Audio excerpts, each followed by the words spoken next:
Today I will share with you some life-changing philosophy. Before we start, make sure to like the video and subscribe. Also, comment where are you watching from and at what time you are watching. Have a nice sleep.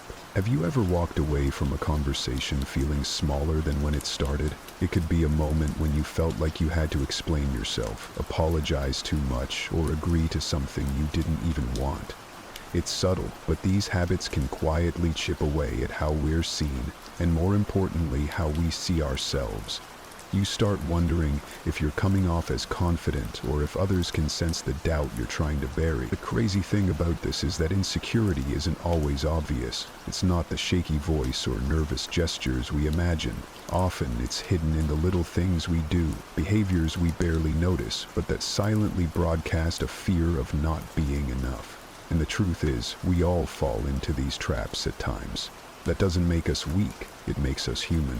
The key is recognizing these patterns and stepping out of them before they define us. This is where the wisdom of Stoicism comes in. Philosophers like Marcus Aurelius remind us that strength isn't about proving anything to others. It's about being the best version of yourself. When you focus on what you can control, your thoughts, actions, and values, you stop being a prisoner of what others might think.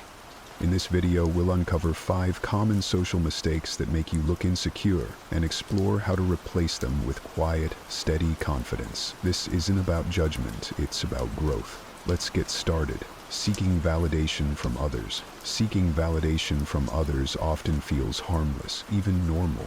But beneath the surface, it quietly erodes our sense of self. Think about the times you've refreshed your phone, waiting for a notification or a comment to tell you that what you've shared is good enough, or that you're good enough. It might feel like a small thing, but those moments add up, and soon your confidence depends on external approval. The Stoics warned against this fragile foundation. Marcus Aurelius, one of the greatest minds in Stoicism, wrote, "You have power over your mind, not outside events." Realize this, and you will find strength. Seeking validation hands that power over to others, making their fleeting opinions the measure of your worth. It's a trap, a never-ending chase that leaves you feeling emptier with each step. When you rely on external approval to feel valued, you're letting someone else decide what you deserve. Let's take this for example. Someone posts an achievement online, something they're genuinely proud of. At first they feel good. But as the hours pass and the likes come in slower than expected, doubt creeps in. Was it not impressive enough? Did they share it the wrong way? Suddenly, the pride they felt in their accomplishment is replaced by anxiety, all because they placed their self-worth in the hands of others. This isn't just about social media. It shows up in subtle ways, like constantly seeking compliments from friends or over-explaining your choices to make sure others approve. Stoic wisdom teaches us that this kind of validation is fleeting and unreliable. Epictetus said it clearly, "Freedom is the only worthwhile goal in life. It is won by disregarding things that lie beyond our control. True freedom and real confidence come when you stop chasing applause and start building approval from within." So how do you break free from this cycle? Start by shifting your focus inward. Reflect on the qualities you admire about yourself, the traits that define who you are when no one is watching. Are you kind, determined, or thoughtful? Hold on to these truths and let them guide your actions. When you stop seeking validation from others, you begin to live for yourself, and that kind of confidence can't be taken away. Trust me, I know it's not always easy, especially in a world that rewards external metrics like likes and recognition. But every time you resist the urge to chase validation, you're reclaiming a piece of your self-worth. It's not about shutting people out or ignoring feedback. It's about prioritizing your values over the opinions of others. When you live in alignment with those values, you'll find that the approval you once sought so desperately from others becomes irrelevant, because you'll already have it from yourself. Over-explaining yourself can feel like the polite thing to do, but it often reveals more than you intend. When you find yourself justifying why you made a certain choice, whether it's declining an invitation, expressing an opinion, or setting a boundary, you might think you're offering clarity. In reality, this habit signals uncertainty. The more you try to explain yourself, the more it appears you're seeking permission or approval for your decisions. The Stoics saw simplicity and clarity as virtues, not just in life, but in communication. Seneca believed there was strength in silence, in letting your actions and choices speak for themselves. Over-justifying, he would argue, is a way of handing over your power to others. It's as if you're saying, "Here's why I think I'm right. Please don't question me." But what if you could make your choices with quiet confidence, trusting that they don't need to be defended? Let's take this for example. A friend invites you to an event, but you're exhausted and know you need to rest. Instead of simply saying, "Thank you, but I can't make it," you launch into a detailed explanation. You tell them about your workload, your lack of sleep, and how you've been feeling run down all week. By the time you finish, you've spent 10 minutes justifying what could have been said in one sentence. What's the underlying message here? It's not just that you're busy, it's that you're worried they'll judge you for saying no. Confident individuals don't feel the need to over-explain. They trust their decisions, understanding that not everyone needs or deserves an elaborate justification. Over-explaining often stems from a fear of being misunderstood or disliked, but the Stoics remind us that other people's opinions are not within our control. Marcus Aurelius wrote, "Waste no more time arguing what a good man should be. Be one." In other words, live according to your values and let your actions align with who you are. Those who matter will understand, and those who don't never will. Breaking the habit of over-explaining starts with mindfulness. Before you dive into an explanation, pause and ask yourself, am I clarifying something important, or am I overcompensating? If your reason for explaining is rooted in fear or the need for approval, try holding back. A simple statement, delivered with conviction, often carries far more weight than an elaborate justification. This doesn't mean you should be rude or dismissive. It's about trusting yourself enough to stand by your decisions without needing everyone to agree. Over time, you'll find that simplicity in communication not only feels freeing, but also earns you more respect. When your words are measured and purposeful, people listen, and when you trust yourself, you don't need the world to validate your choices. Avoiding eye contact is one of the simplest yet most profound ways we communicate. It says, "I see you, and I'm here." But avoiding eye contact, that whispers something entirely different. It can unintentionally signal fear, discomfort, or even dishonesty. For many, it feels safer to look away, to focus on anything else, when the pressure of connection feels overwhelming. But the truth is that avoiding eye contact doesn't protect you, it isolates you. The Stoics believed in living fully present, engaging with the world as it is, not as we fear it might be. Making eye contact is one way to embody that presence. When you hold someone's gaze, even briefly, you're acknowledging their humanity and affirming your own. It's not about staring someone down or asserting dominance. It's about connection, as Marcus Aurelius once reflected. If you seek truth, do not fear looking directly at it. Eye contact is an act of courage. It says you're willing to be seen. For example, let's say you're in a meeting and a colleague asks for your opinion.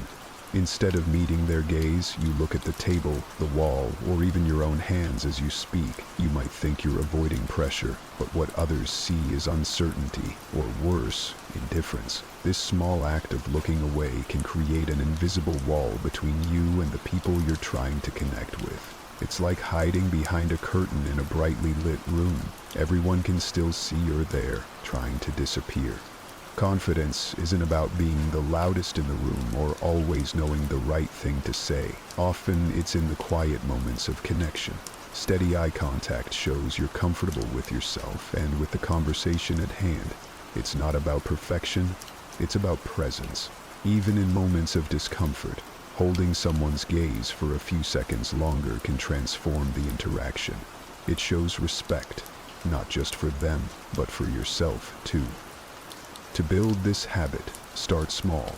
In your daily conversations, challenge yourself to hold eye contact just a little longer than you normally would. If it feels unnatural at first, that's okay. Growth often does. Think of it as a practice in courage, in being fully engaged with the moment in front of you. And if it helps, remember this. Steady eye contact isn't about showing others who you are. It's about reminding yourself that you have nothing to hide. Stoic wisdom teaches us to embrace what is within our control. Eye contact falls squarely into that category. It's a simple yet powerful act that speaks volumes about your confidence and self-assurance. When you meet someone's gaze, you're not just connecting with them, you're affirming your presence in the world. And there's no curtain thick enough to hide the kind of confidence that shines from within. Over-apologizing. The words "I'm sorry" carry weight, but when overused, they lose their meaning, and worse, can quietly chip away at your confidence. Over-apologizing isn't just a habit, it's a signal. Every unnecessary sorry you say subtly reinforces the idea that you're at fault, even when no one else believes you are. It's as if you're shrinking yourself, making room for others by undermining your own space. This habit, while often born out of politeness or fear of conflict, doesn't serve you. It limits you. Stoicism teaches us the value of responsibility, but not guilt. Marcus Aurelius wrote, "If you are pained by any external thing, it is not this thing that disturbs you, but your judgment about it." When you apologize unnecessarily, you place blame where it doesn't belong, on yourself. True accountability means owning your actions without the constant need for self-reproach. Apologies should be meaningful, reserved for when you've made a mistake or caused harm, and not scattered in every interaction like fallen leaves in the wind. Think of someone who enters a room and apologizes for interrupting, even if they haven't. Or a friend who says, "Sorry, I just wanted to share my opinion," as though speaking their mind is a burden. These behaviors, while seemingly polite, send a message. "I'm unsure of my right to be here." Over time, this undermines how others see you, and more importantly, how you see yourself. It erodes your confidence and creates a pattern where your presence feels like something you must constantly excuse. Now, try to think of the impact of breaking this habit. Instead of apologizing unnecessarily, take a pause before saying, "I'm sorry." Ask yourself, is this truly my fault? If the answer is no, replace the apology with gratitude or acknowledgement. For example, instead of "I'm sorry for being late," say "Thank you for waiting." Instead of "Sorry for asking," say "I appreciate your time." These subtle shifts transform how you communicate not just with others, but with yourself.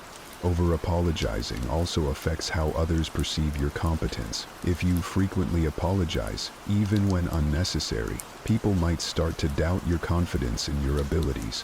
Think about it. Would you fully trust someone who constantly questions their worth through needless apologies? Strength, as the Stoics teach, lies in clarity and balance. Owning your actions without over-apologizing communicates both accountability and self-respect. Breaking this habit isn't about silencing yourself, it's about respecting yourself. Start with a simple exercise. For one day, make a conscious effort to track every time you say, "I'm sorry." Write them down.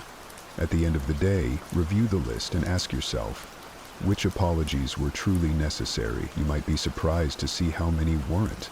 Once you've identified the pattern, begin replacing those unnecessary apologies with more empowering language. If you bump into someone, say "excuse me" instead of "sorry." If you make a minor mistake like spilling your drink, replace "I'm sorry" with "I'll fix it."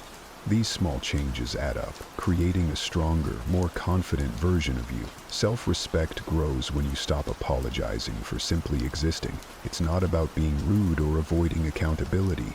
It's about finding balance. Marcus Aurelius often reminded himself to focus on what truly matters, not on unnecessary distractions. Over-apologizing is one such distraction, pulling your energy away from meaningful growth. Confidence isn't loud or brash, it's steady and assured.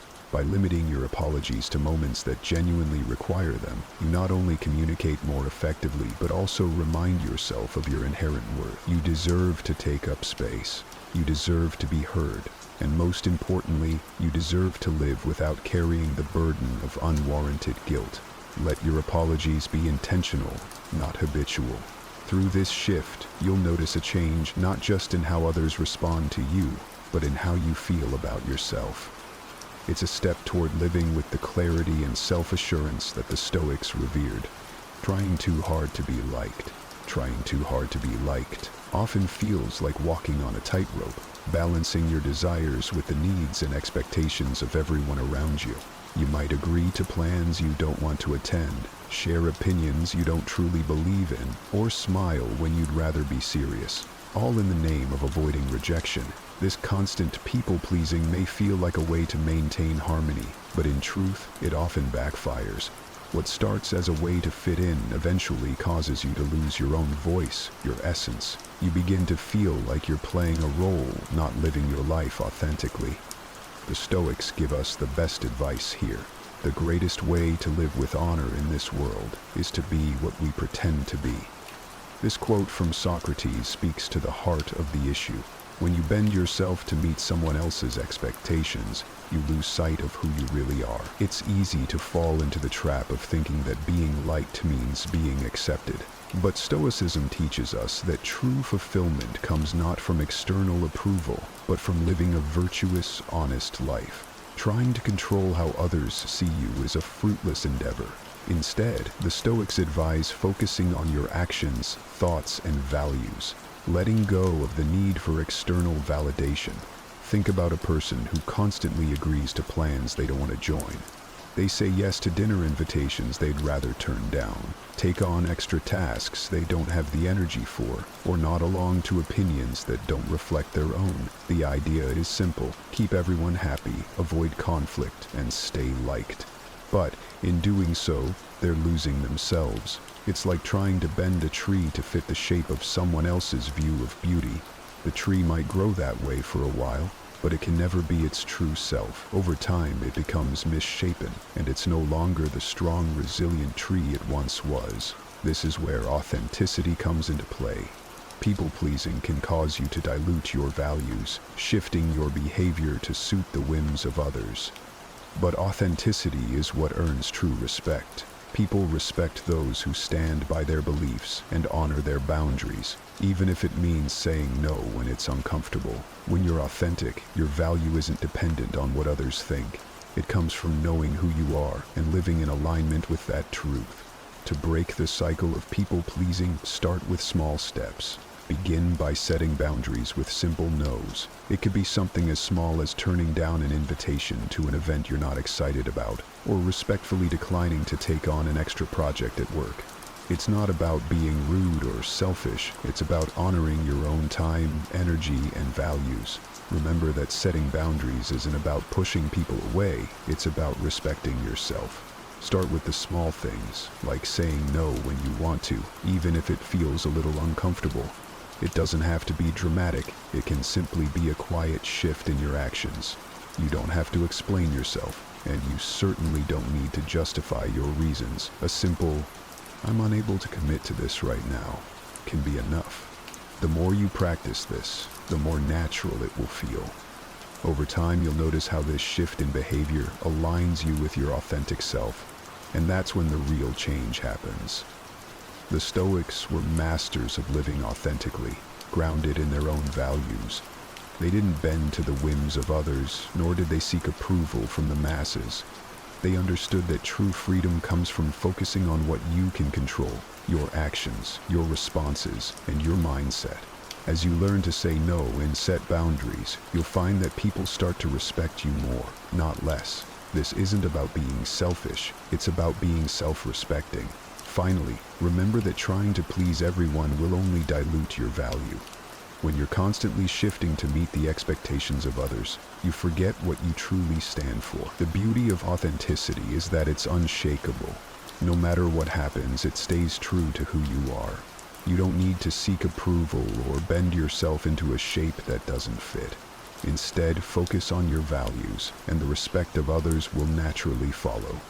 The next time you feel the urge to people please, take a moment to pause and reflect. Ask yourself if this choice aligns with your values. Ask yourself if saying yes will truly add value to your life, or if it's simply a way to avoid discomfort. By letting go of the need to please everyone, you reclaim your authenticity, and in doing so, you strengthen your self-worth. The more you practice living true to yourself, the more your relationships will flourish.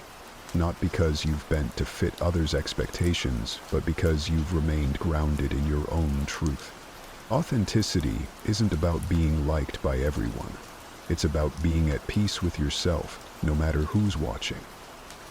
This is the Stoic approach to living a meaningful, confident life. And when you live authentically, you'll find that the respect and connection you seek come naturally, without the need to try so hard. Always remember that these 5 social mistakes, seeking validation, over-explaining, avoiding eye contact, over-apologizing, and trying too hard to be liked, are often driven by a fear of rejection, a desire for approval, or a lack of self-confidence.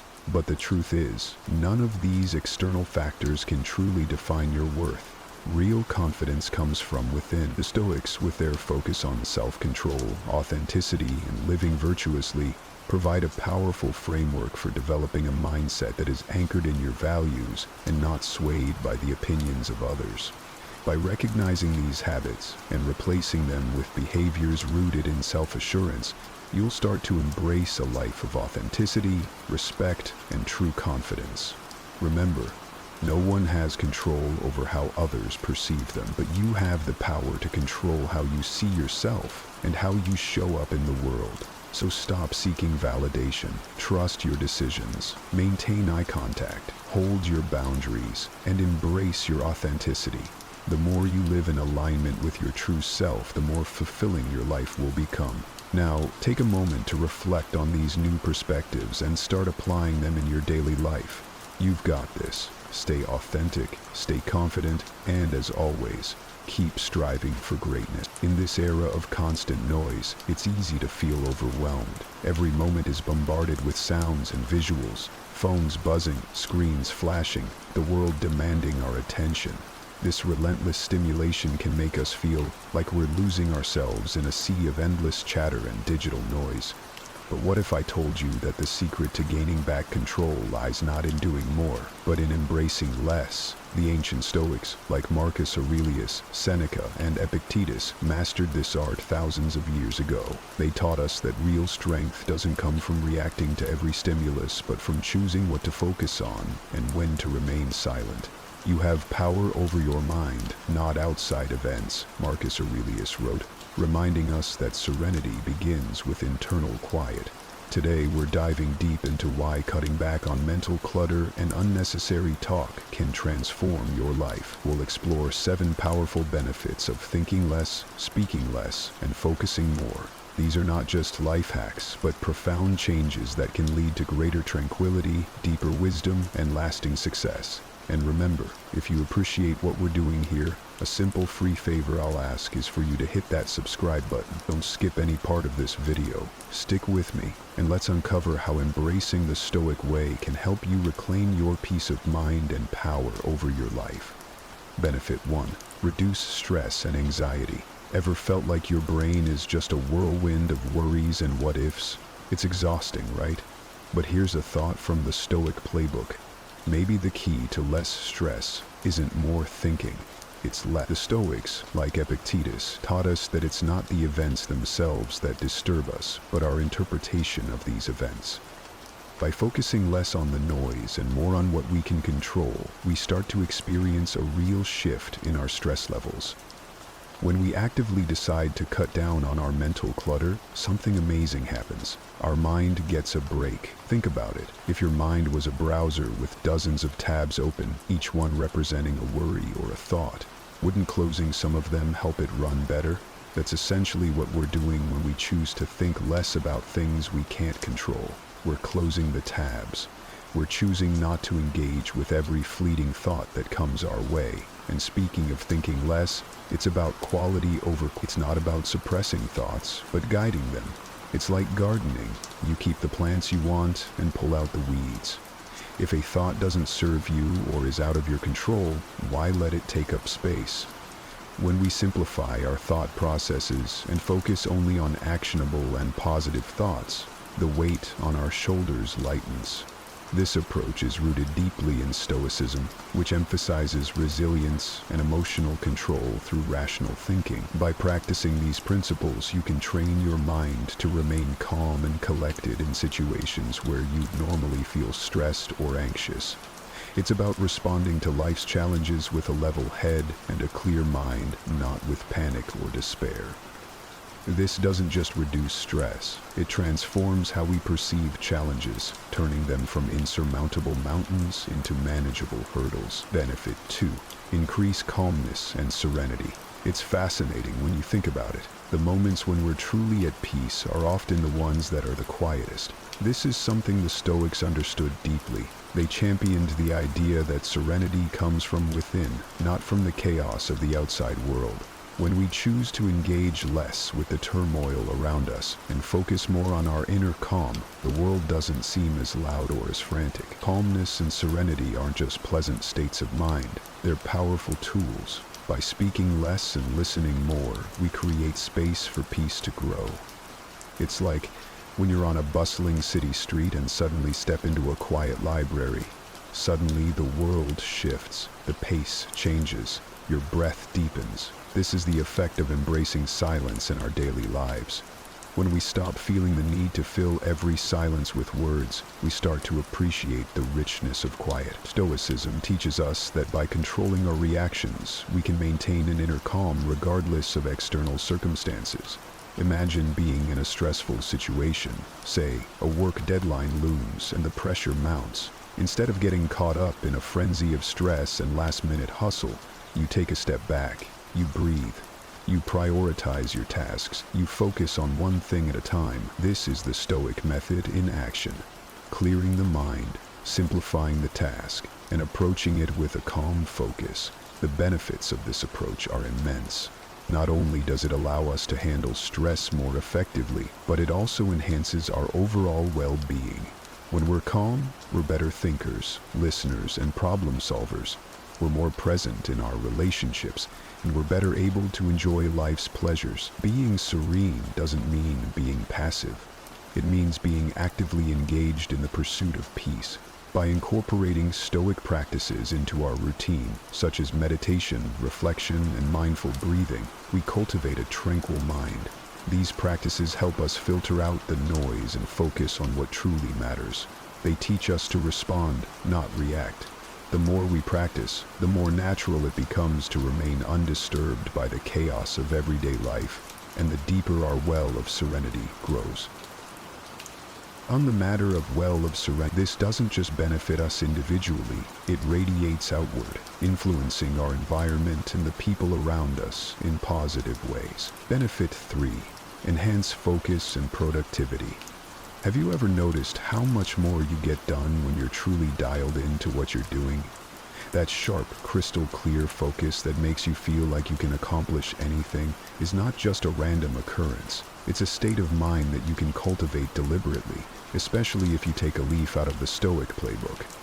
The Stoics were big on focusing only on what's essential, cutting through the noise to concentrate on what truly matters. In our hyper-connected world, distractions are not just common, they're built into our everyday life. Phones ping, emails arrive incessantly, and social media feeds update constantly. But imagine if you could turn down that noise.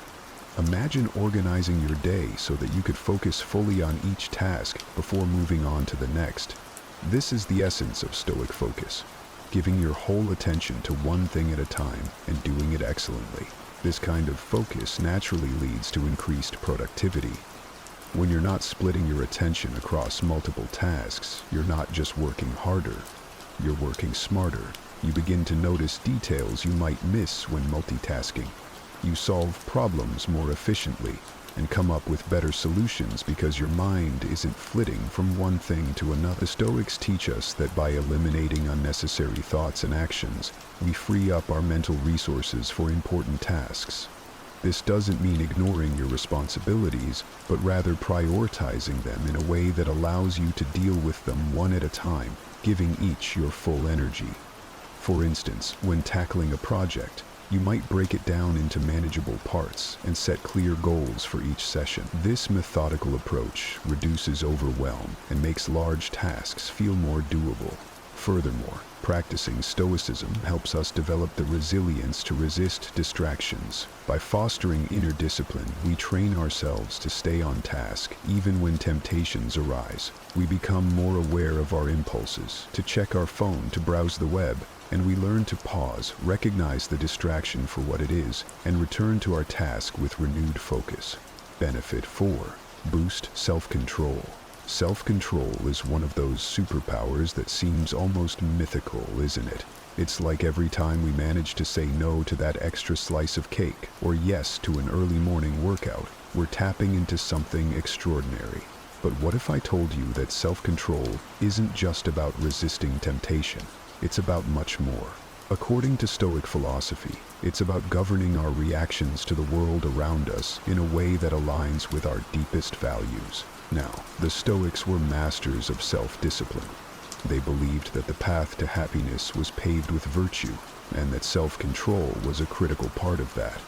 For them, it wasn't about denying themselves the joys of life, but choosing not to be dominated by passions that could lead to irrational decisions and ultimately unhappiness.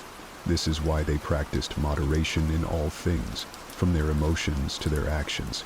In today's context, boosting self-control can mean the difference between getting swayed by every little distraction that comes your way, or staying steadfast on your path to personal and professional fulfillment.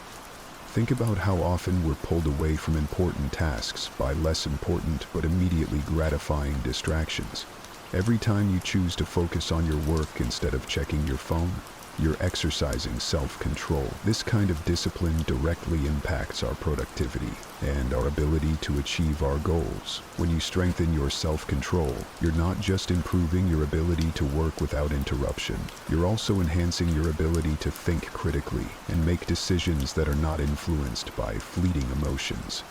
This is essential because emotions can be powerful drivers of action, but when left unchecked, they can lead us astray.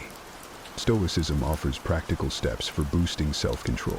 For example, practicing mindfulness can help us become more aware of our impulses, allowing us to respond rather than react by taking a moment to pause.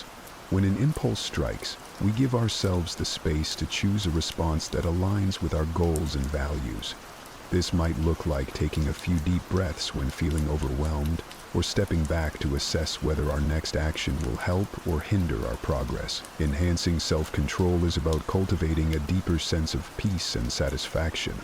As we become more adept at controlling our impulses and managing our responses, we find that we're not only more productive but also more content.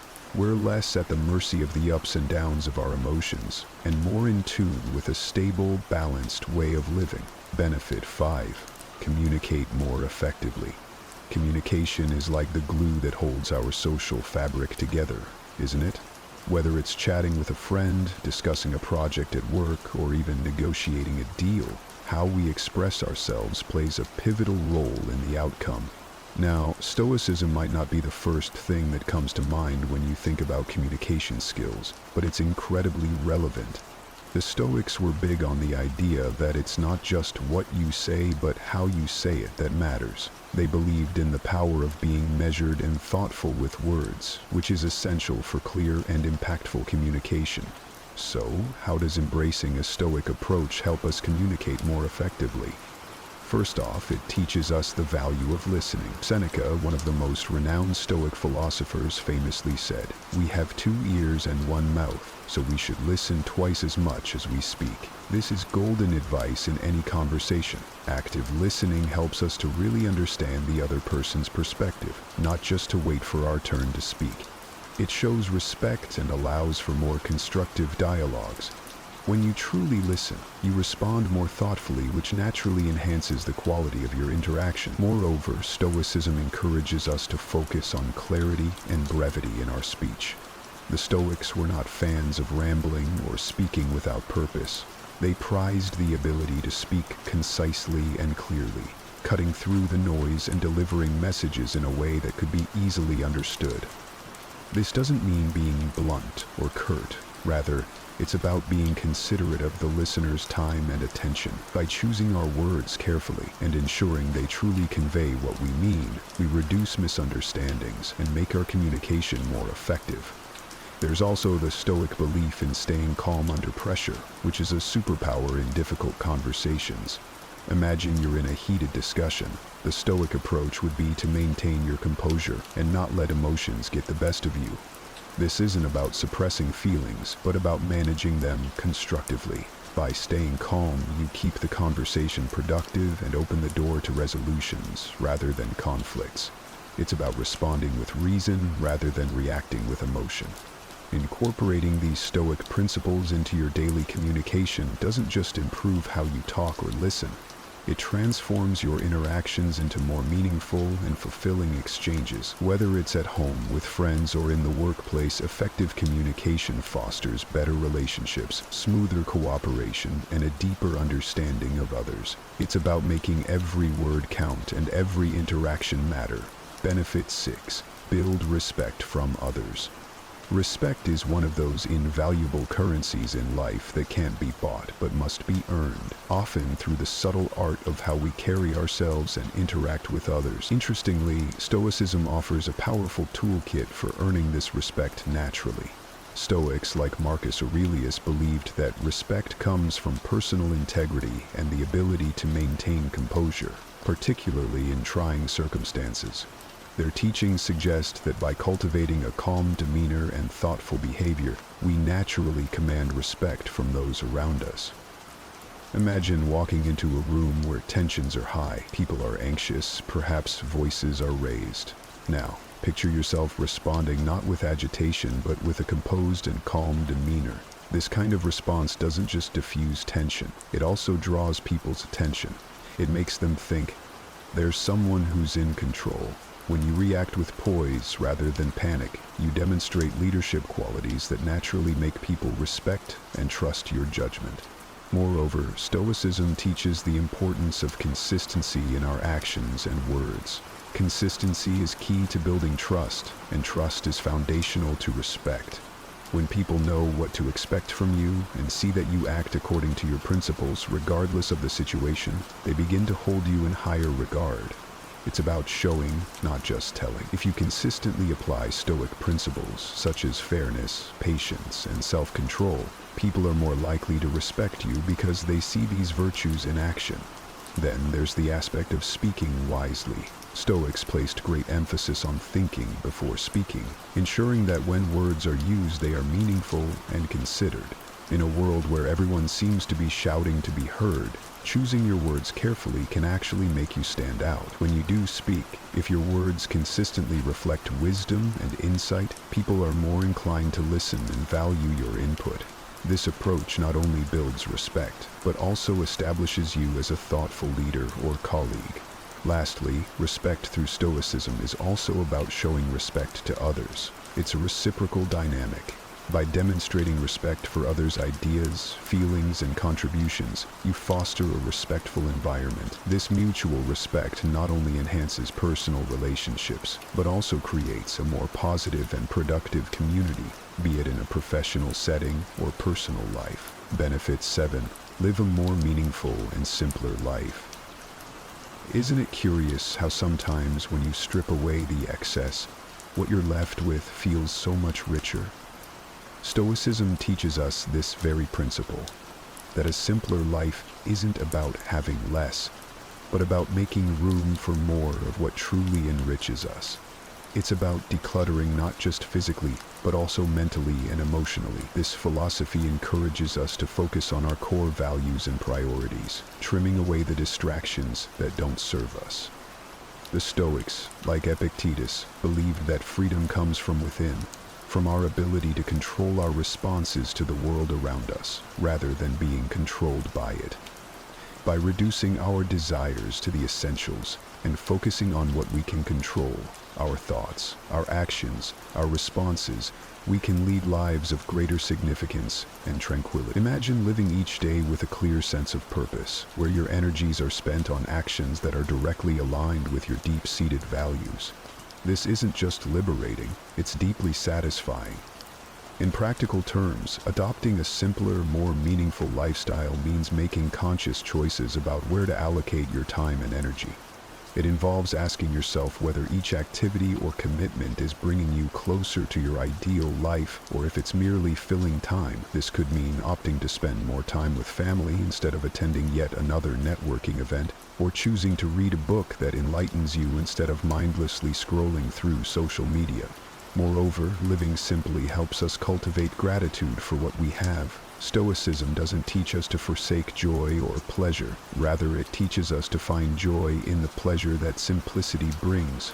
There is profound joy in appreciating the ordinary moments, a quiet morning with a cup of coffee, the laughter of a loved one, the peace of a walk in nature. When we stop chasing after more things, more achievements, more engagements, we start experiencing more of life's genuine moments. This simplicity also extends to our interactions and how we handle challenges. Stoicism equips us to face life's complexities with a calm and steady hand. By simplifying our internal world, we are better able to manage the external chaos. Challenges become less daunting because our perspective has shifted. We focus on what is within our power to change, and we let go of the rest. Remember, the journey to embracing less isn't about achieving perfection overnight. It's a gradual process of adjustment and understanding, a path that you pave as you learn what less means to you. It's about finding your own balance between action and contemplation, speaking and silence, abundance and simplicity. Each step on this path can lead to profound changes in how you view and interact with the world. Imagine living in a world where your happiness isn't tethered to the affection you receive from others, where the longing glances, the missed calls, and the thinking of you messages don't define your emotional state. This is not a tale from ancient history, but a reality that you can live in today. Stoicism, an ancient philosophy that has survived the test of time, teaches us exactly that. It empowers us to find inner peace and happiness regardless of our external circumstances. But how does this relate to wanting someone to miss you? Well, in the realm of love and relationships, we often find ourselves craving the attention and affection of others, believing that this external validation is the key to our happiness. Yet Stoicism introduces a counterintuitive approach. By focusing on self-improvement, fostering emotional independence, and appreciating the present moment without attachment, we inadvertently become more attractive, and ironically, more likely to be missed. In today's video, we dive deep into the Stoic way of living and loving. How, by embracing the principles of Stoicism, we can not only enrich our lives, but also transform our relationships in the most unexpected ways. Stay with me as we explore how to make them miss you, not by playing games or strategizing your every move, but by becoming a beacon of self-sufficiency and contentment. And as always, your support means the world to us. A simple yet impactful way you can help is by hitting that subscribe button. It's a small gesture that goes a long way. Please stay with us throughout the entire video, as every part has been carefully crafted to guide you toward a more fulfilling and stoic way of living. In our quest for happiness and fulfillment, it's incredibly easy to fall into the trap of seeking external validation. We often measure our worth by the reactions, opinions, and attention we receive from others, especially in the realm of personal relationships. But what if I told you there's a more empowering, enduring path to happiness? The Stoic path teaches us to focus on what's within our control, our thoughts, actions, and reactions, while accepting what we cannot control, which includes the feelings and behaviors of others. This doesn't mean becoming indifferent or emotionless. Rather, it's about recognizing that true contentment and self-worth come from within, not from someone else's approval or attention. Think about it. When we hinge our happiness on being missed or desired by someone, we give away our power. We become reactive to their actions or lack thereof, which can lead to a roller coaster of emotions. Stoicism, however, offers us the tools to step off this ride. By cultivating virtues such as wisdom, courage, justice, and moderation, we build a strong, resilient character that finds joy in self-growth and personal achievements. This doesn't mean we should isolate ourselves or stop caring about others. Stoicism doesn't advocate for emotional detachment. but for emotional resilience. It encourages us to form healthy, meaningful relationships based on mutual respect and understanding, not on neediness or dependency. Moreover, by prioritizing self-improvement, we naturally become more intriguing and attractive to others. People are drawn to individuals who are confident, passionate about their pursuits, and content with themselves. So, ironically, the less we focus on making someone miss us, the more likely it is to happen, because we're living our best, most authentic lives. So, let's start shifting our focus from seeking validation to nurturing our inner world. Let's invest time in learning new skills, exploring new hobbies, and deepening our understanding of who we are and what we stand for. This journey of self-improvement is not only fulfilling in itself, but also makes us more admirable, and yes, missable, in the eyes of others. Remember, the goal of Stoicism is not to suppress our desires or deny our need for connection, but to remind us that our happiness and worth are not dependent on them.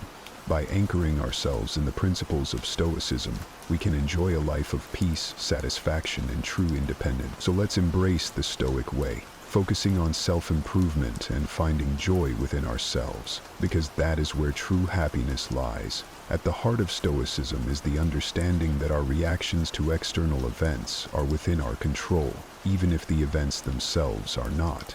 This principle is incredibly empowering.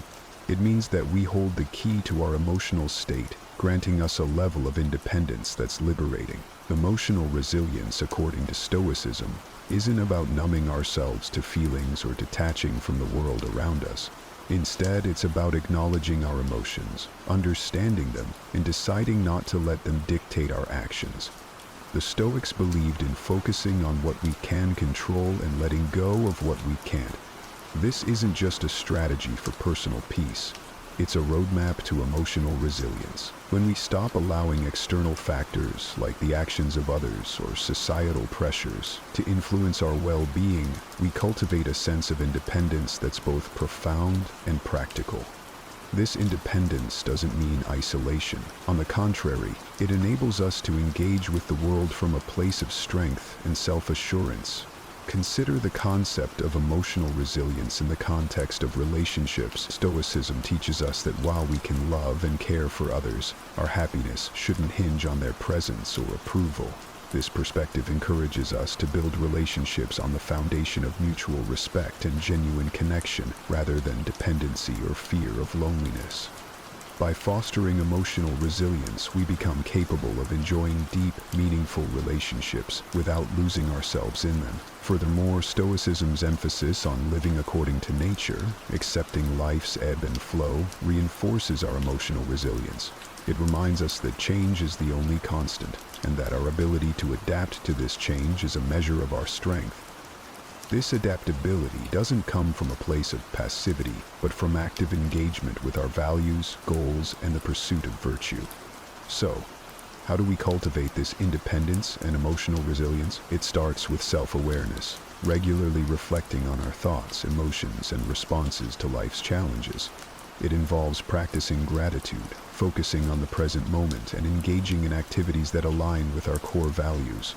And crucially, it requires us to challenge our perceptions, asking ourselves whether our emotional responses are based on current realities or outdated beliefs. In embracing Stoicism, we learn to navigate life's storms, not by seeking shelter in others, but by becoming our own lighthouse. This journey towards independence and emotional resilience is not a solitary one. It's enriched by the wisdom of those who walked this path before us. As we incorporate Stoic principles into our lives, we find that our capacity for joy, our strength in adversity, and our ability to maintain balanced relationships all grow exponentially. The Stoic philosophers like Seneca, Marcus Aurelius, and Epictetus often spoke about the importance of living a life aligned with one's own nature and the nature of the universe. This, at its core, is about recognizing what truly matters in life and dedicating ourselves to it.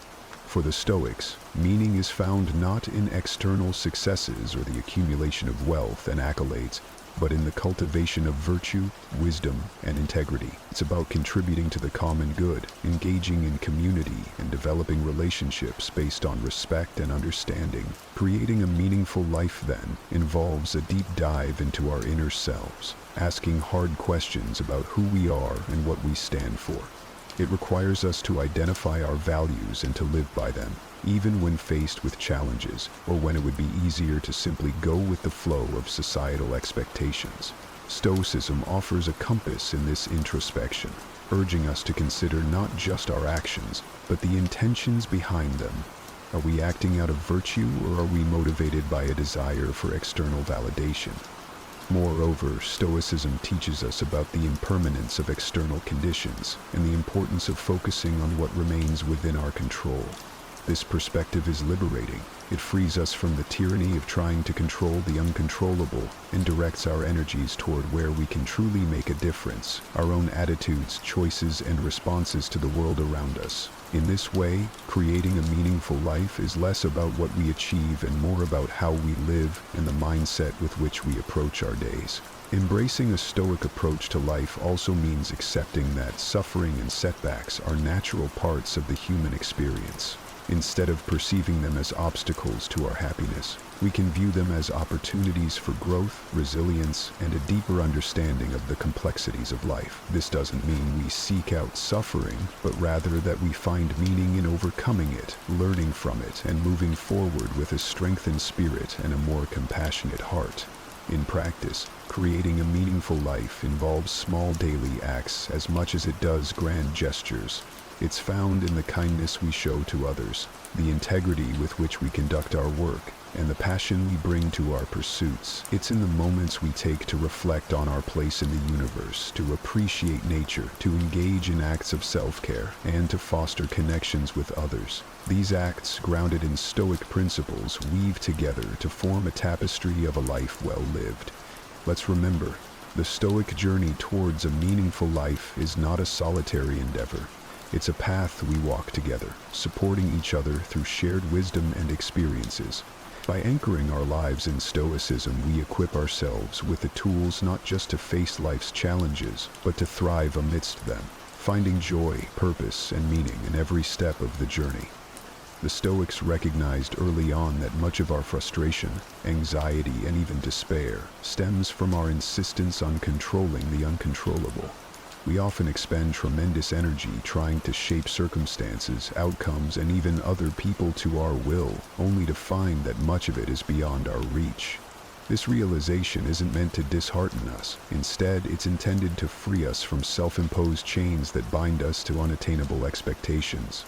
Embracing Stoicism's guidance on relinquishing the desire for control doesn't mean we become passive observers of our own lives. Rather, it's about focusing our efforts on the arena where we can indeed make a difference, our internal world. It's in the realm of our perceptions, decisions, and reactions that we hold genuine sway. Here we can cultivate virtues like patience, understanding, and resilience. Here we can find peace. Letting go of control, according to Stoic philosophy, involves a deep acceptance of the natural flow of events. It's about understanding the difference between our efforts and their outcomes, recognizing that while we can strive to influence the former, the latter often falls outside our direct influence. This doesn't negate the value of effort. It merely places it in a healthier perspective. When we align our actions with our values and detach from specific outcomes, we engage with life more wholly and authentically. Moreover, this Stoic teaching encourages us to view each moment as an opportunity to practice acceptance and grow in wisdom. It invites us to question our deep-seated beliefs about control, success, and security. In doing so, we often discover that our true strength lies not in exerting control over the external world, but in mastering our inner landscape. In practical terms, letting go of the desire for control means embracing flexibility and adaptability. It means being open to the unexpected, finding the courage to face uncertainties with a calm mind and an open heart. It's about learning to respond to life's challenges with grace, viewing them as opportunities for personal growth and self-discovery. As we incorporate this Stoic principle into our lives, we find that our relationships deepen, our stress levels decrease, and our appreciation for the present moment increases. We begin to understand that control is not the key to happiness. Balance, acceptance, and inner harmony are. Letting go of our desire for control, as taught by Stoicism, is not about relinquishing our power, but rather about reclaiming it in its most potent form. It's a journey toward inner freedom, marked by a profound transformation in how we perceive and interact with the world. The happiness of your life depends upon the quality of your thoughts. In a world that constantly tries to dictate how we should feel, think, and act, imagine possessing the power to find inner peace and happiness, regardless of the circumstances swirling around you. That's not just powerful, it's revolutionary. It's about taking control, not of the world, but of something far more important and absolutely within our reach, our own minds. Stoicism teaches us resilience, gratitude, and the art of living a fulfilled life. But this isn't just a history lesson. It's about you, your life today. It's about facing the chaos of our modern world without losing your cool. It's about finding calm in the storm and happiness in the simplest of things. It's about transforming your mornings from something you dread into a powerful launchpad for a day filled with purpose and joy. So, if you've ever felt overwhelmed by the noise of life, if you've ever struggled to find a moment's peace, or if you're just curious about how ancient wisdom can be your secret weapon in the 21st century, stick around. This might just be the video that changes everything for you. Let's dive into the Stoic strategies that can help us craft not just a morning routine, but a life filled with intention, resilience, and true happiness. I implore you to give your full attention to this video from start to finish. If you've made it here, you're not like everyone else. You're a standout, someone who seeks depth and wisdom. Your dedication to absorbing this content in full sets you apart even further. This might sound like a fancy term, but it's actually a beautifully simple concept that comes from Japan. It's about discovering that sweet spot where your passions, skills, societal needs, and what you can be paid for all intersect. It's your unique reason for being. Imagine waking up each morning fueled by a clear purpose that excites you, something that makes the thought of hitting snooze irrelevant. Marcus Aurelius wasn't just about enduring life's hardships with a stiff upper lip. He was deeply invested in the idea that we're all here to play our part, to contribute something meaningful. He urged us to approach each day as an opportunity to fulfill our role with integrity and passion. Now, think about that in the context of Ikigai. It's not just about finding what you love. It's about aligning it with what the world needs and what you're good at. That's where the magic happens. But how do you start uncovering your Ikigai? It begins with some introspection. Ask yourself, what am I passionate about? What am I good at? What does the world need from me? What can I get paid for? It's okay if the answers don't come to you right away. This is about the journey. Exploring different facets of your life and interests and seeing where they converge. This quest for your Ikigai isn't just some fluffy, feel-good exercise. It's about setting the foundation for a life that's rich in meaning and satisfaction. When you align your daily actions with your deeper purpose, even mundane tasks gain significance. Your relationships start to flourish because you're more present and engaged. Your creativity soars because you're aligned with your true passions. And overall happiness? Well, it becomes more of a constant companion than a fleeting visitor. So, as you think about setting your alarm for tomorrow morning, consider what Ikigai means for you. What could be so compelling that you'd leap out of bed, eager to start the day? Remember, this isn't about overnight transformation. It's a process, a gentle unfolding. And as Marcus Aurelius would remind us, it's about doing the work, day by day, with dedication and honor.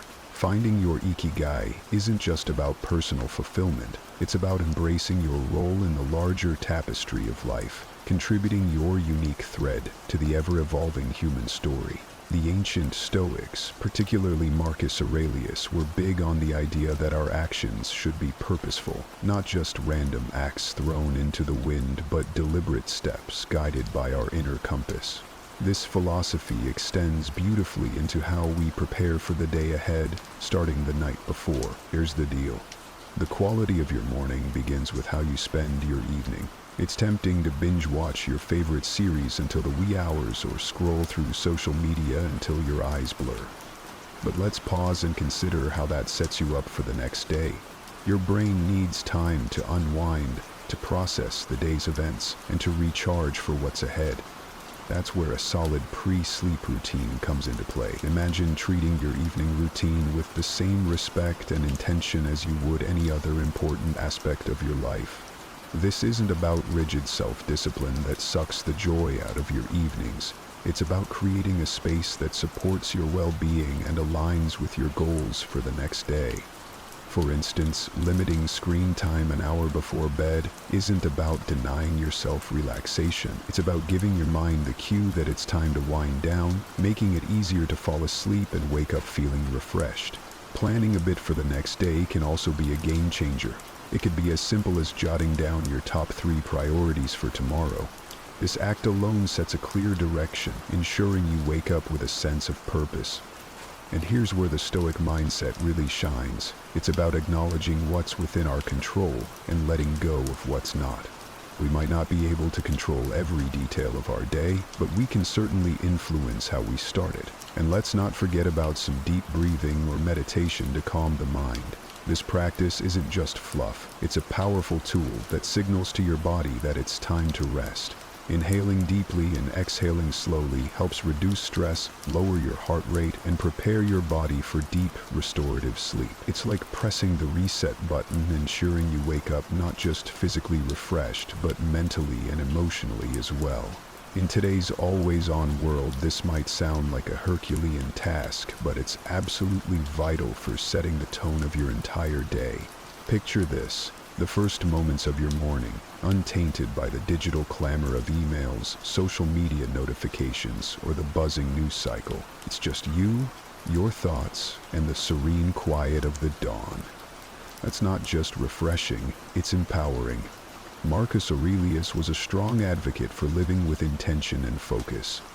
He wasn't distracted by the notifications of ancient Rome, and believe me, he had his share of distractions. Instead, he emphasized the importance of concentrating on the present moment and the task at hand. He knew something that's even more relevant today. The quality of your attention determines the quality of your life. So, how do we apply this ancient wisdom in the modern age? First, it's about creating a morning space that's intentionally free from digital distractions.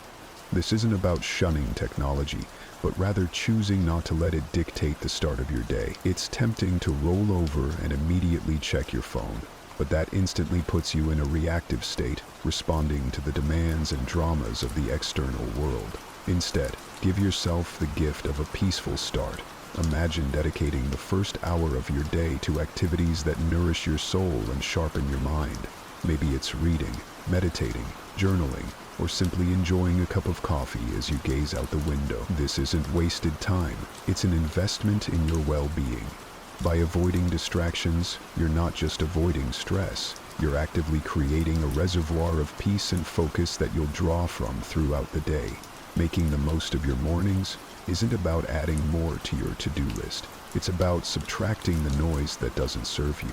It's about prioritizing what truly matters before the day's demands start pulling at your attention. This is where the Stoic practice of focusing on what's within your control comes into play. You might not be able to control the flood of emails waiting for you, but you can control how and when you choose to engage with them. So tomorrow, challenge yourself to start the day on your terms. Resist the urge to dive into the digital world first thing. Instead, anchor yourself in the present moment, savoring the peace and potential that the morning holds. Remember, every day is a new opportunity to live more intentionally, more serenely, and more in line with who you aspire to be. Let's make our mornings a testament to that ambition, guided by the timeless wisdom of Stoicism and an unwavering focus on what truly matters. Stoicism, at its core, is about understanding what is within our control and acting with virtue and intention in those areas. Marcus Aurelius, Seneca, Epictetus, these guys weren't just talking about enduring life's hardships with a stiff upper lip. They were advocating for a proactive engagement with life, taking charge of our actions and our mindset. Waking up consistently is a practice that embodies this philosophy. It's a declaration that we are in control of how we start our day, that we are not at the mercy of whims or external pressures. Building a life, as Stoicism suggests, step by step, with contentment in each action, is a powerful concept. It reminds us that big changes start with small, consistent actions. Waking up at the same time each morning might seem like a small thing, but it's a cornerstone habit that sets the stage for everything else. It's about creating a stable foundation for your day, where you're not rushing from the moment you open your eyes, but rather starting with a sense of control and purpose. But here's the thing. Consistency is challenging. It's supposed to be. The early days of trying to wake up at the same time each morning can feel like an uphill battle. Your bed feels more comfortable than ever, and the temptation to hit snooze just one more time can feel irresistible. This is where the Stoic practice of perseverance comes in. It's about reminding yourself why you're doing this, about the person you're becoming through this discipline. It's about seeing beyond the immediate comfort and focusing on the long-term benefits this habit will bring into your life. Becoming a morning person, then, is not just about the mornings themselves. It's about embodying the qualities that make you resilient, focused, and intentional throughout your day. It's a practice in self-mastery, in aligning your actions with your values, and in cultivating the kind of life you want to live, one morning at a time. So how do we make consistency our ally? Start by setting a clear intention the night before. Remind yourself why waking up at a specific time is important to you. Is it to have more quiet time in the morning for reading or meditation? Is it to exercise, or simply to start your day in a more relaxed and controlled manner? Then create an environment that supports this habit. Maybe it's going to bed a bit earlier to ensure you get enough sleep, or keeping your curtains slightly open to let the natural light wake you up gently. And when it gets tough, remember the Stoic belief in the power of our own will, and the importance of acting according to our principles. Each morning that you wake up at your chosen time, you're not just starting your day. You're reinforcing a commitment to yourself, to your growth, and to living a life of intention and purpose. Amidst all this talk of discipline, consistency, and waking up with the sun, it's paramount to remember one thing: we're human. And being human means we're beautifully complex creatures with brains that often prefer the path of least resistance, the instant gratification route. This is precisely why embarking on new habits like transforming our mornings can initially feel like an uphill battle. Yet, there's something incredibly freeing in acknowledging this fact. It's not a flaw, it's just part of the human experience. Now, let's channel some Stoicism into this concept. Stoicism teaches us the importance of self-compassion and understanding alongside its calls for discipline and resilience. Marcus Aurelius, in his personal writings, often reminded himself to be patient and forgiving with his own shortcomings. He knew that berating oneself for every slip-up was not the path to growth. Instead, he advocated for recognizing our errors, learning from them, and then letting them go. This approach is crucial when we're trying to cultivate new morning routines, or any habit, for that matter. Those first few days, or even weeks, can be tough. Your alarm goes off and every fiber of your being wants to stay cocooned in the warmth of your bed. And let's be honest, there will be days when you'll give in to that desire. That's okay. The key is what you do next. Do you beat yourself up, spiraling into a cycle of guilt and self-criticism? Or do you take a breath, forgive yourself, and see the next morning as a fresh opportunity to try again? Forgiveness and patience with ourselves are not signs of weakness. They're indicators of strength and wisdom. They mean we're in it for the long haul, ready to navigate the ups and downs with grace. This Stoic practice of self-compassion is about understanding our nature, working with it, and gently nudging ourselves toward the habits and life we aspire to. Moreover, taking it easy isn't about making excuses or allowing ourselves to perpetually fall short of our goals. It's about recognizing that growth is a process filled with learning curves and setbacks. It's about understanding that each new day brings with it a new set of challenges and opportunities. And it's in this daily renewal that we find our strength and resilience. So, as you work on embracing those early mornings, or any new habit, remember to take it easy on yourself. Celebrate the small victories, learn from the setbacks, and approach each day with a heart ready to try again. This isn't just about becoming a morning person. It's about cultivating a mindset that's prepared to face life's challenges with a blend of determination and kindness. Consider the simple act of placing your alarm clock across the room. It's not just about making it physically harder to snooze. It's a statement. It's a commitment to start the day on your terms, to rise despite the comfort of the bed's embrace. It's a small act of defense against the inertia of sleep and comfort, a step toward embracing the day with intention.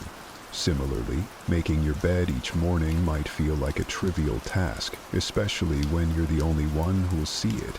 Yet it's so much more than smoothing sheets and fluffing pillows. It's an exercise in care, in telling yourself that your environment and how you engage with it matters. It's about creating a space that reflects the order and respect you're cultivating within yourself. These small victories, as Marcus Aurelius would likely argue, are the building blocks of a disciplined life. They're the everyday choices that, while easy to overlook, cumulatively mold our character. Each time you choose to do these little things, you're casting a vote for the type of person you want to be. You're choosing to be someone who values discipline, order, and respect for oneself and one's environment. But why focus on these small acts? Because they're within everyone's reach. Not all of us can control the major events in our lives, the upheavals, the unexpected turns, but we can control how we respond to the start of each day, how we treat our immediate surroundings, and how we prime ourselves for whatever lies ahead. This is Stoicism in action, focusing on what's in our power to control and letting go of what isn't. Moreover, these practices aren't just about building discipline for discipline's sake. They're about cultivating a mindset that's prepared for life's bigger challenges. If you can commit to these small acts of discipline, you're training yourself to uphold your commitments in more significant areas. You're sharpening your ability to follow through, to remain steady in the face of adversity, and to approach life with a calm, collected demeanor, qualities that define the Stoic ideal. So, as you consider the role of discipline in your life, start small. Look for those everyday opportunities to practice self-control and order. Remember, it's in these moments, in the quiet of the morning, when you decide to rise and face the day with intention, that your character is forged. These practices are not just chores or tasks. They're rituals, imbuing your day with purpose and your life with a sense of direction and meaning. The idea here is simple yet profoundly impactful. Sharing your goals with someone who not only supports you, but also holds you accountable, can significantly amplify your chances of success. It transforms a personal journey into a shared adventure, making the path to fulfilling your morning routine and ultimately your life's purpose less daunting and more enjoyable. Think of your accountability partner as your ally in the pursuit of self-improvement.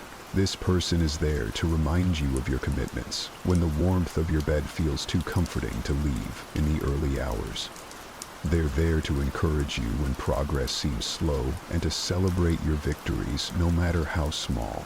This relationship is a two-way street. It's about mutual support and encouragement, grounded in the understanding that we're all striving to be the best versions of ourselves. The Stoics, including Marcus Aurelius, Seneca, and Epictetus, often emphasize the importance of community and relationships in the development of character and virtue. They believed in the power of wisdom shared, in learning from one another, and in the strength that comes from knowing you're not alone in your struggles. Finding an accountability partner in today's world is a nod to this timeless wisdom. recognizing that while the journey towards self-discipline and purpose is personal, it need not be solitary. Moreover, an accountability partner can help you see blind spots in your routine or approach that you might miss on your own. They can offer new perspectives and insights that can catalyze your growth in unexpected ways. This partnership is about more than just checking in to see if you woke up on time or followed through on your morning meditation. It's about engaging in meaningful dialogue about what's working, what isn't, and how you can both support each other in making adjustments. So, how do you find this accountability partner? Look for someone who shares your commitment to growth and self-improvement. This could be a friend, a family member, or even a colleague. The key is to choose someone you trust, someone with whom you can be open and honest about your goals, struggles, and successes. Once you've found that person, be clear about what you're hoping to achieve and what kind of support you need. Set regular check-ins and be there for each other, offering encouragement, advice, and, when necessary, a gentle nudge back on track. Remember, finding an accountability partner is about more than just external motivation. It's about building a relationship that inspires and uplifts both of you. It's about creating a shared space where honesty, vulnerability, and mutual support are valued and nurtured. In this space, your morning routines and broader life goals become intertwined in a collective effort toward living a more intentional, disciplined, and fulfilling life. The Stoic practice of reflecting on mortality is a call to action, a prompt to live our lives with purpose and intention. It encourages us not to squander our time on trivialities, but to concentrate on creating a meaningful legacy. Every morning when we wake up, we're presented with a fresh opportunity to engage with life in a meaningful way, to contribute positively to the world around us, and to pursue personal growth and fulfillment. Marcus Aurelius, in his Meditations, often wrote about the fleeting nature of life, emphasizing the importance of living virtuously and making the most of the time we have. This wasn't meant to be somber. Rather, it was a liberating realization that freed him from petty concerns and allowed him to focus on his duties as emperor and as a human being striving for virtue. The idea is that by keeping the end in mind, we're more likely to live our lives with purpose and clarity, prioritizing the things and relationships that truly matter. Remembering death in the context of our morning routines transforms how we approach each day. It's not just another day, it's a day that we've been gifted, one that's not guaranteed to anyone. This realization can profoundly impact how we choose to spend our time, the activities we engage in, the relationships we nurture, and the legacy we strive to build. It's a reminder to live fully, to love deeply, and to leave the world a little better than we found it. Moreover, this Stoic practice helps us maintain perspective in the face of life's inevitable challenges and setbacks. When we remember that our time is limited, the daily annoyances and obstacles lose much of their power over us. We become more resilient, more focused on our long-term goals, and less likely to be derailed by temporary difficulties. It's a practice that fosters gratitude for the present moment and inspires us to make the most of it. So, how can we incorporate this Stoic principle into our daily lives? It begins with a moment of reflection each morning. Consider the day ahead as a blank canvas, an opportunity to contribute positively to your life story and to those around you. Ask yourself, if this were my last day, would I be proud of how I'm choosing to spend it? This doesn't mean living in a constant state of existential crisis, but rather cultivating a deep appreciation for the now, for the opportunity to live, learn, and love. In embracing the Stoic practice of remembering death, we're not focusing on the end, but on the present and how we choose to live each day. It's a powerful antidote to complacency and a reminder to live our lives with intention, purpose, and gratitude. So let's greet each morning with the awareness that it is a gift, an opportunity to craft a life that's rich in meaning and aligned with our deepest values. This is the essence of living stoically, making the most of our finite time in this world to create a legacy that endures. We're often told to focus on the positive, to visualize success and happiness in order to attract them into our lives. However, the Stoics, in their profound wisdom, offer a different perspective. one that's not only practical but incredibly empowering. Negative visualization isn't about pessimism. Rather, it's a tool for resilience, preparation, and ultimately, greater appreciation of the present. The essence of this practice is to periodically imagine the challenges, losses, or difficulties you might face in life. This could range from minor inconveniences, like a missed bus or a rainy day, to more significant hardships, such as the loss of a job or a loved one. The purpose isn't to dwell on these scenarios in a way that breeds fear or anxiety, but to mentally rehearse how you would cope with such situations should they arise. This process of visualization prepares you emotionally and mentally, making you less susceptible to being thrown off course by life's inevitable ups and downs. Marcus Aurelius, Seneca, and Epictetus all believed that by contemplating the temporary nature of everything outside our control, we could cultivate a deeper sense of peace and resilience. This practice encourages us to focus on what we can control, our responses, our attitudes, and our actions.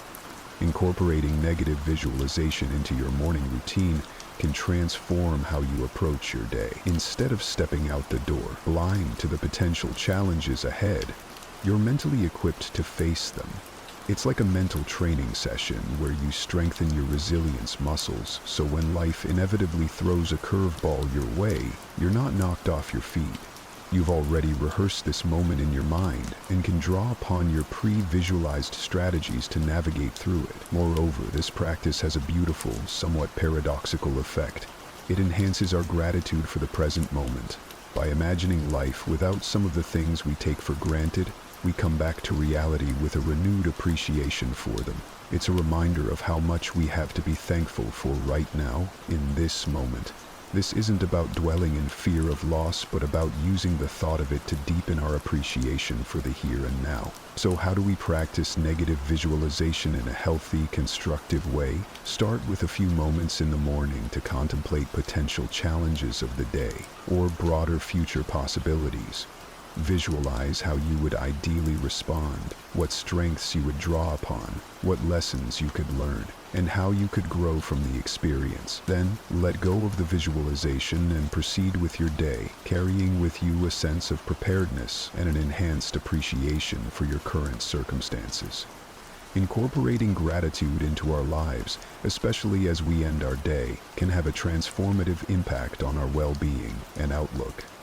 Keeping a gratitude journal is a beautifully simple yet profoundly effective way to cultivate this sense of appreciation. It's about taking a few moments before we sleep to reflect on the day and jot down a few things we're grateful for. This could be anything, from a kind gesture from a stranger, a beautiful sunset, the completion of a challenging task, or simply the comfort of our bed waiting to embrace us at the end of a long day.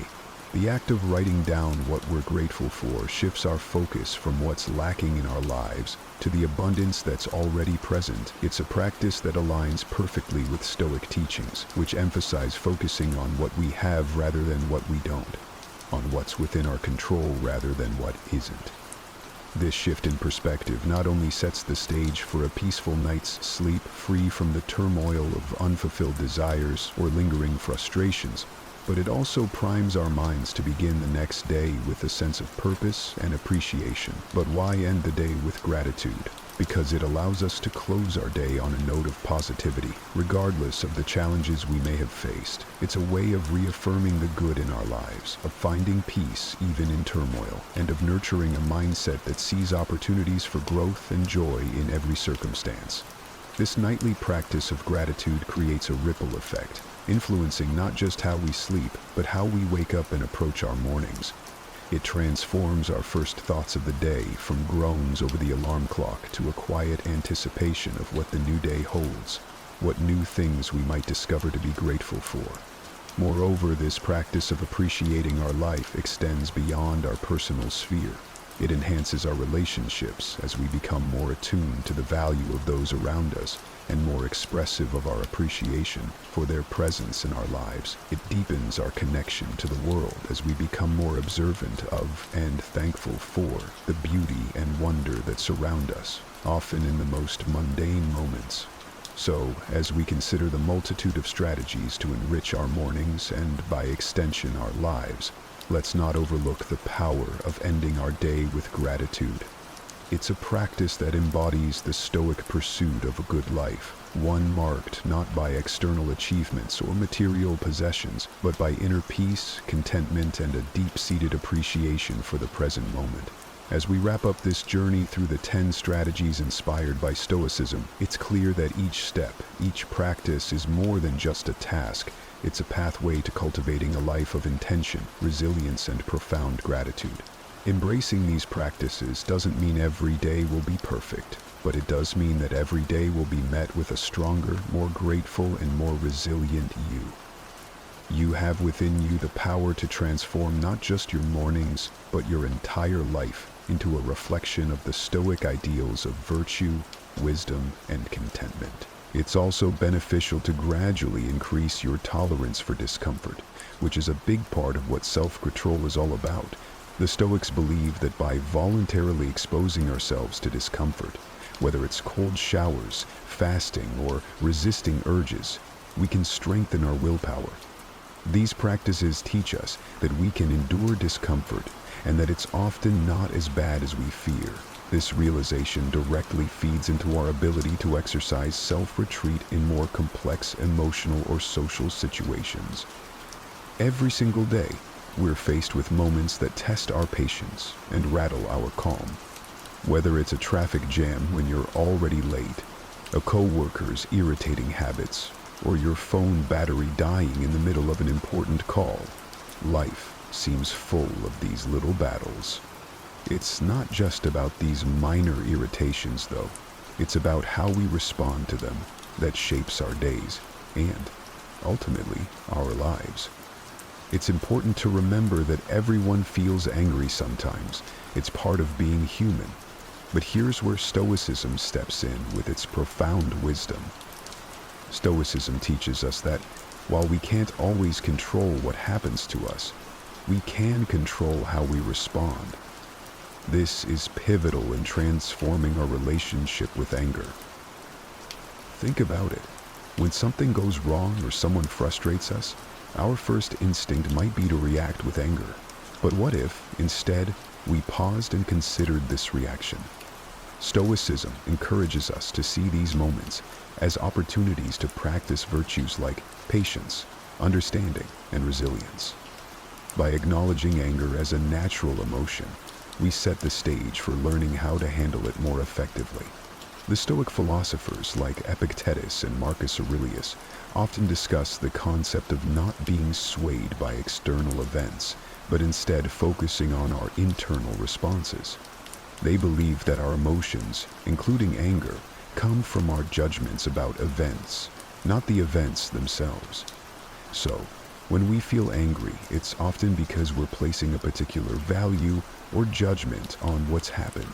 This understanding opens up a powerful opportunity for us. Each time we feel anger rising, we can ask ourselves, what judgment am I making about this situation? Is there another way to view it? This is not about suppressing or denying your anger. It's about understanding it. By getting to the root of what triggers our anger, we can start to change our responses. For instance, if you get cut off in traffic and feel the anger bubbling up, recognize this as a chance to examine why you react this way. Is it really the action of the other driver, or is it your belief that your route should be obstacle-free? Moreover, acknowledging anger helps us empathize with others who might also struggle with their emotions. This empathy can deepen our connections and improve our interactions. It's about compassion, both for ourselves and for others, as we navigate the complexities of human emotions. This idea is at the heart of Stoic philosophy and is incredibly liberating once you truly grasp it. Think about it. So much of our frustration and anger stems from situations or people we simply can't change, no matter how much we might want to.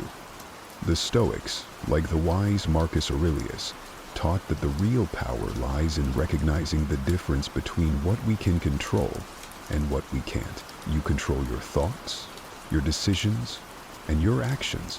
That's it. Everything else is more or less out of your hands. Other people's actions, the weather, the past, and much of the future. But here's where it gets interesting. By focusing on our own reactions and attitudes, we reclaim a tremendous amount of power. Instead of wasting energy on the uncontrollable, we invest it in what we can actually influence. Let's make it practical. Say you're working on a group project and someone isn't pulling their weight. It's easy to get frustrated, right? You might even feel your temper rising. But ask yourself, what part of this situation can I actually control?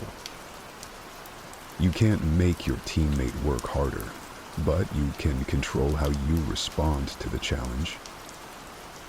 Maybe it's a conversation about expectations, or perhaps it's reallocating work within the group. By shifting your focus like this, you not only reduce your own stress, but also open up more constructive ways to address the problem.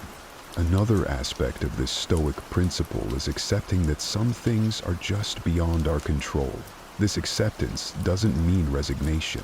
It means understanding where our power truly lies. It's about not letting external events dictate your peace of mind. For instance, if you're stuck in traffic and getting irritated because you're going to be late, pause and think, can I control the traffic? No. But what can you control? Your reaction. Maybe you turn on an audiobook or some calming music, or use the time to think through your day. The beauty of focusing on what you can control is that it gradually builds a stronger, more resilient mindset. Over time, you'll find yourself less shaken by life's ups and downs because you know where your responsibilities lie and where they don't. This isn't about suppressing your feelings, but about channeling your energies more productively. It's about being fully present in the moment, aware of where we are and what we're doing, without being overly reactive or overwhelmed by what's going on around us. This aligns beautifully with Stoic teachings, which emphasize awareness of our thoughts and actions and maintaining control over our reactions to external circumstances. So why practice mindfulness? Because it helps us to pause between our experiences and our reactions to them. By becoming more mindful, we can choose responses that align with our values and goals instead of getting swept away by emotions. For example, when someone says something that upsets you, instead of immediately reacting or snapping back, mindfulness allows you to take a step back. You notice your emotional surge, but choose to observe it passively, without acting on it immediately. This space that mindfulness creates is not just calming, it's empowering.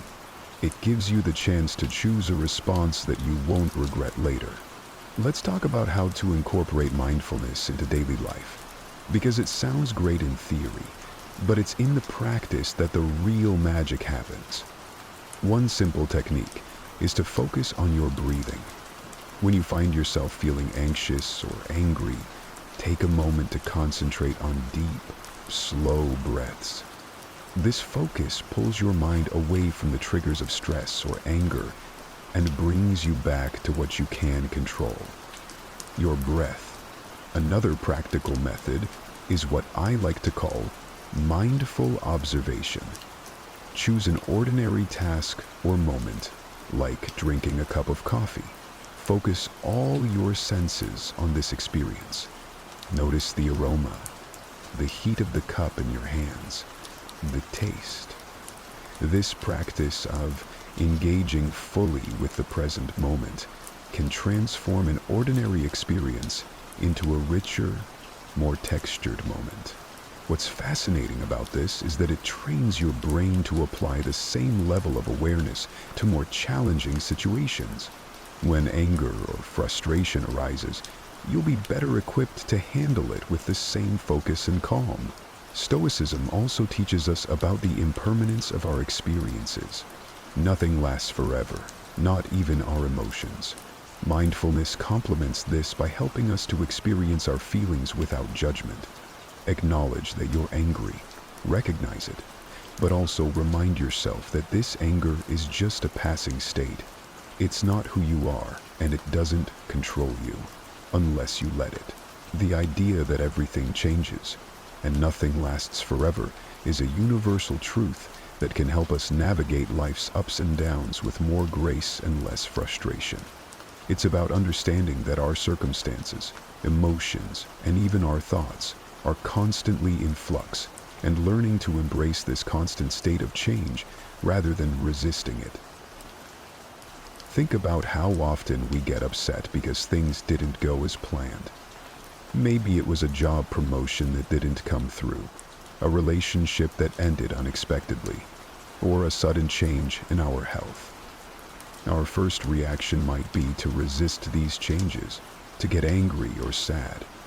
But Stoicism invites us to look at these situations differently through the lens of impermanence.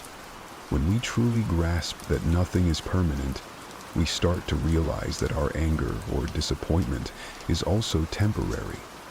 This doesn't diminish the importance of our feelings, but gives us a more balanced perspective on them. Embracing impermanence allows us to live more in the present and worry less about the past and the future. If you know that everything is temporary, you begin to appreciate your experiences and the people around you more deeply. You don't take things for granted because you're aware that circumstances can change at any moment. This awareness can be incredibly freeing. It reduces the sting of negative events and enhances the joy of positive ones. Now, how do we practice accepting impermanence in daily life? Start by reflecting on the transient nature of your surroundings and experiences. For example, watch how the seasons change. Observe how your feelings shift throughout the day, or how your relationships evolve over time. These observations can be reminders that change is the only constant. Another way to integrate this into your life is by adjusting how you respond to disruptions or unexpected changes. Instead of reacting with frustration when something doesn't go your way, take a moment to acknowledge that this change is part of a bigger flow of life. It's an opportunity to adapt and grow. Think about a time when something didn't work out as you had hoped, and then something better came along. Often, it's only in hindsight that we see how these changes were beneficial. Stoicism doesn't just ask us to accept impermanence, it encourages us to find strength in it. Each change and ending is a chance to practice resilience and flexibility. By fostering this mindset, we not only cope with life's challenges more effectively, but also learn to move through them with a sense of peace and anticipation for what's next. The Stoics believe that becoming aware of the root causes of our emotions could lead to greater self-mastery. When we understand our emotions, we are better equipped to respond to life's challenges in ways that are aligned with our values and goals, rather than simply reacting out of habit or impulse. Every emotion we experience, whether it's anger, joy, sadness, or fear, is triggered by our perception. For example, if you feel angry when someone interrupts you while speaking, it's worth exploring why. Is it because you feel disrespected? Or perhaps it reflects a deeper insecurity about your voice being heard. By digging into these questions, you can begin to understand not just your reactions, but also the beliefs and values that underlie them. This understanding is crucial because it gives you the opportunity to change your perceptions and consequently the way you feel. Stoicism teaches us that our emotions are predicated on our judgments. The good news is that judgments can be examined and changed. So when you feel a strong emotion, try to step back and ask yourself, what am I believing right now? Is this belief true? Is it helpful? This kind of questioning can be very powerful. It allows you to shift your perspective and choose a different emotional response, one that serves you better.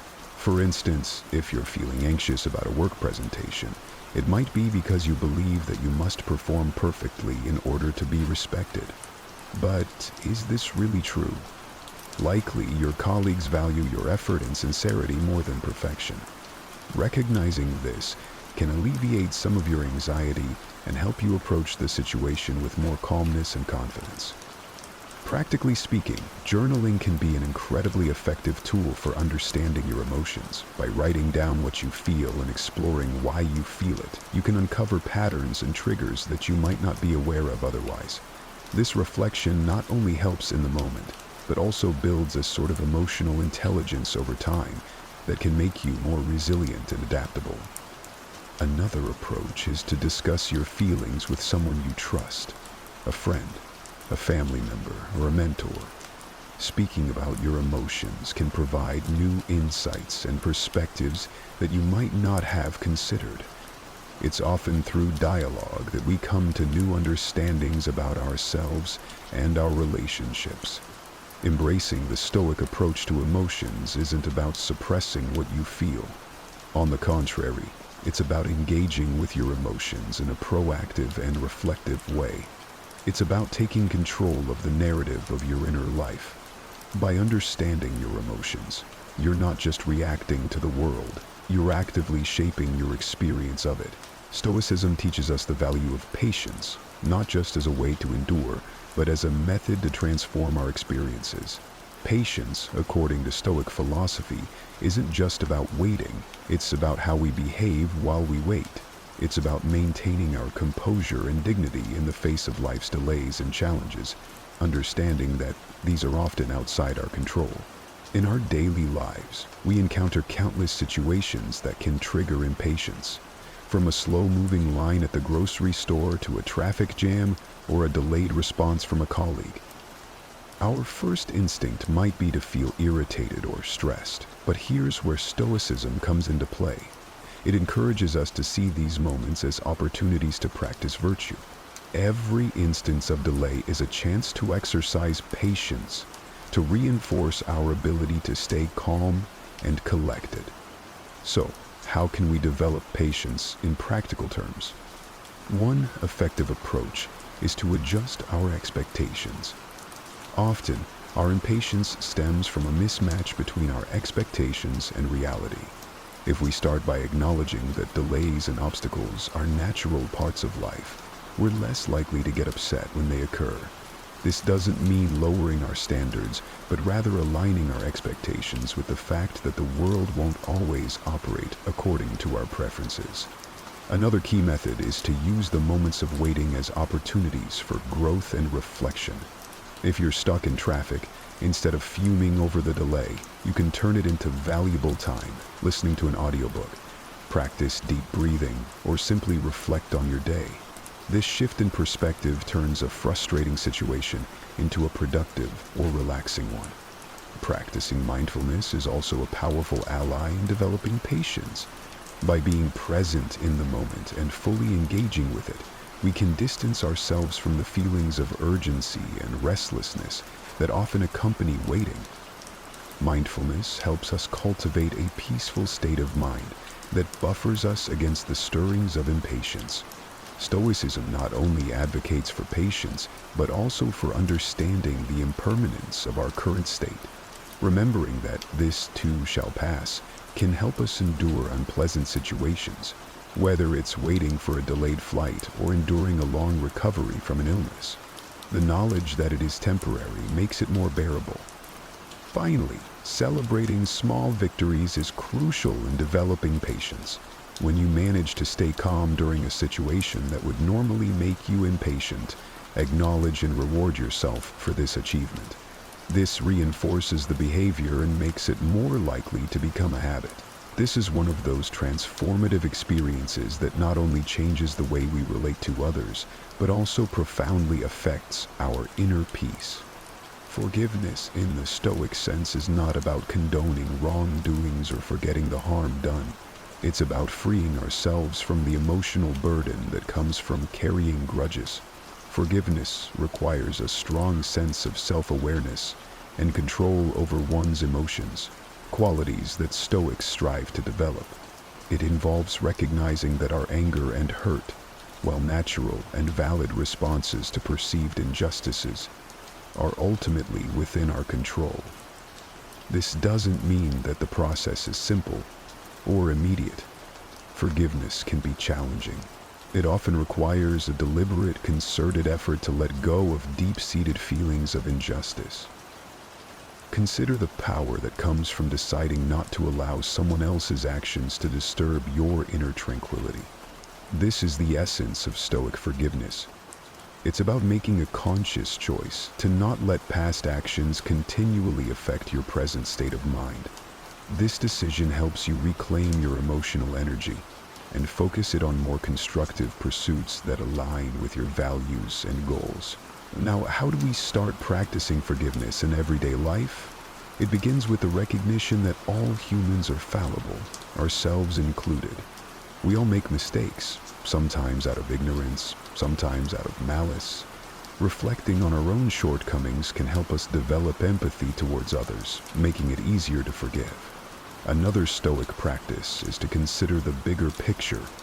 Often, the things we hold on to are not as significant in the grand scheme of our lives. By focusing on our long-term well-being, which is bolstered by peace and harmony, the immediate sting of grievances can be mitigated. Practicing forgiveness also involves actively reframing our narratives. Instead of viewing yourself as a victim, which can perpetuate feelings of anger and helplessness, try to see yourself as a survivor, or even a hero of your story, one who has overcome challenges and emerged stronger. This shift in perspective not only facilitates forgiveness, but also empowers you in your life's journey. Moreover, engaging in meditation or mindfulness exercises can assist in the process. These practices help calm the mind and provide the space needed to process emotions more rationally and less reactively. As you sit quietly and focus on your breath, allow thoughts of forgiveness to enter your mind. Picture those you feel have wronged you and imagine sending them thoughts of goodwill.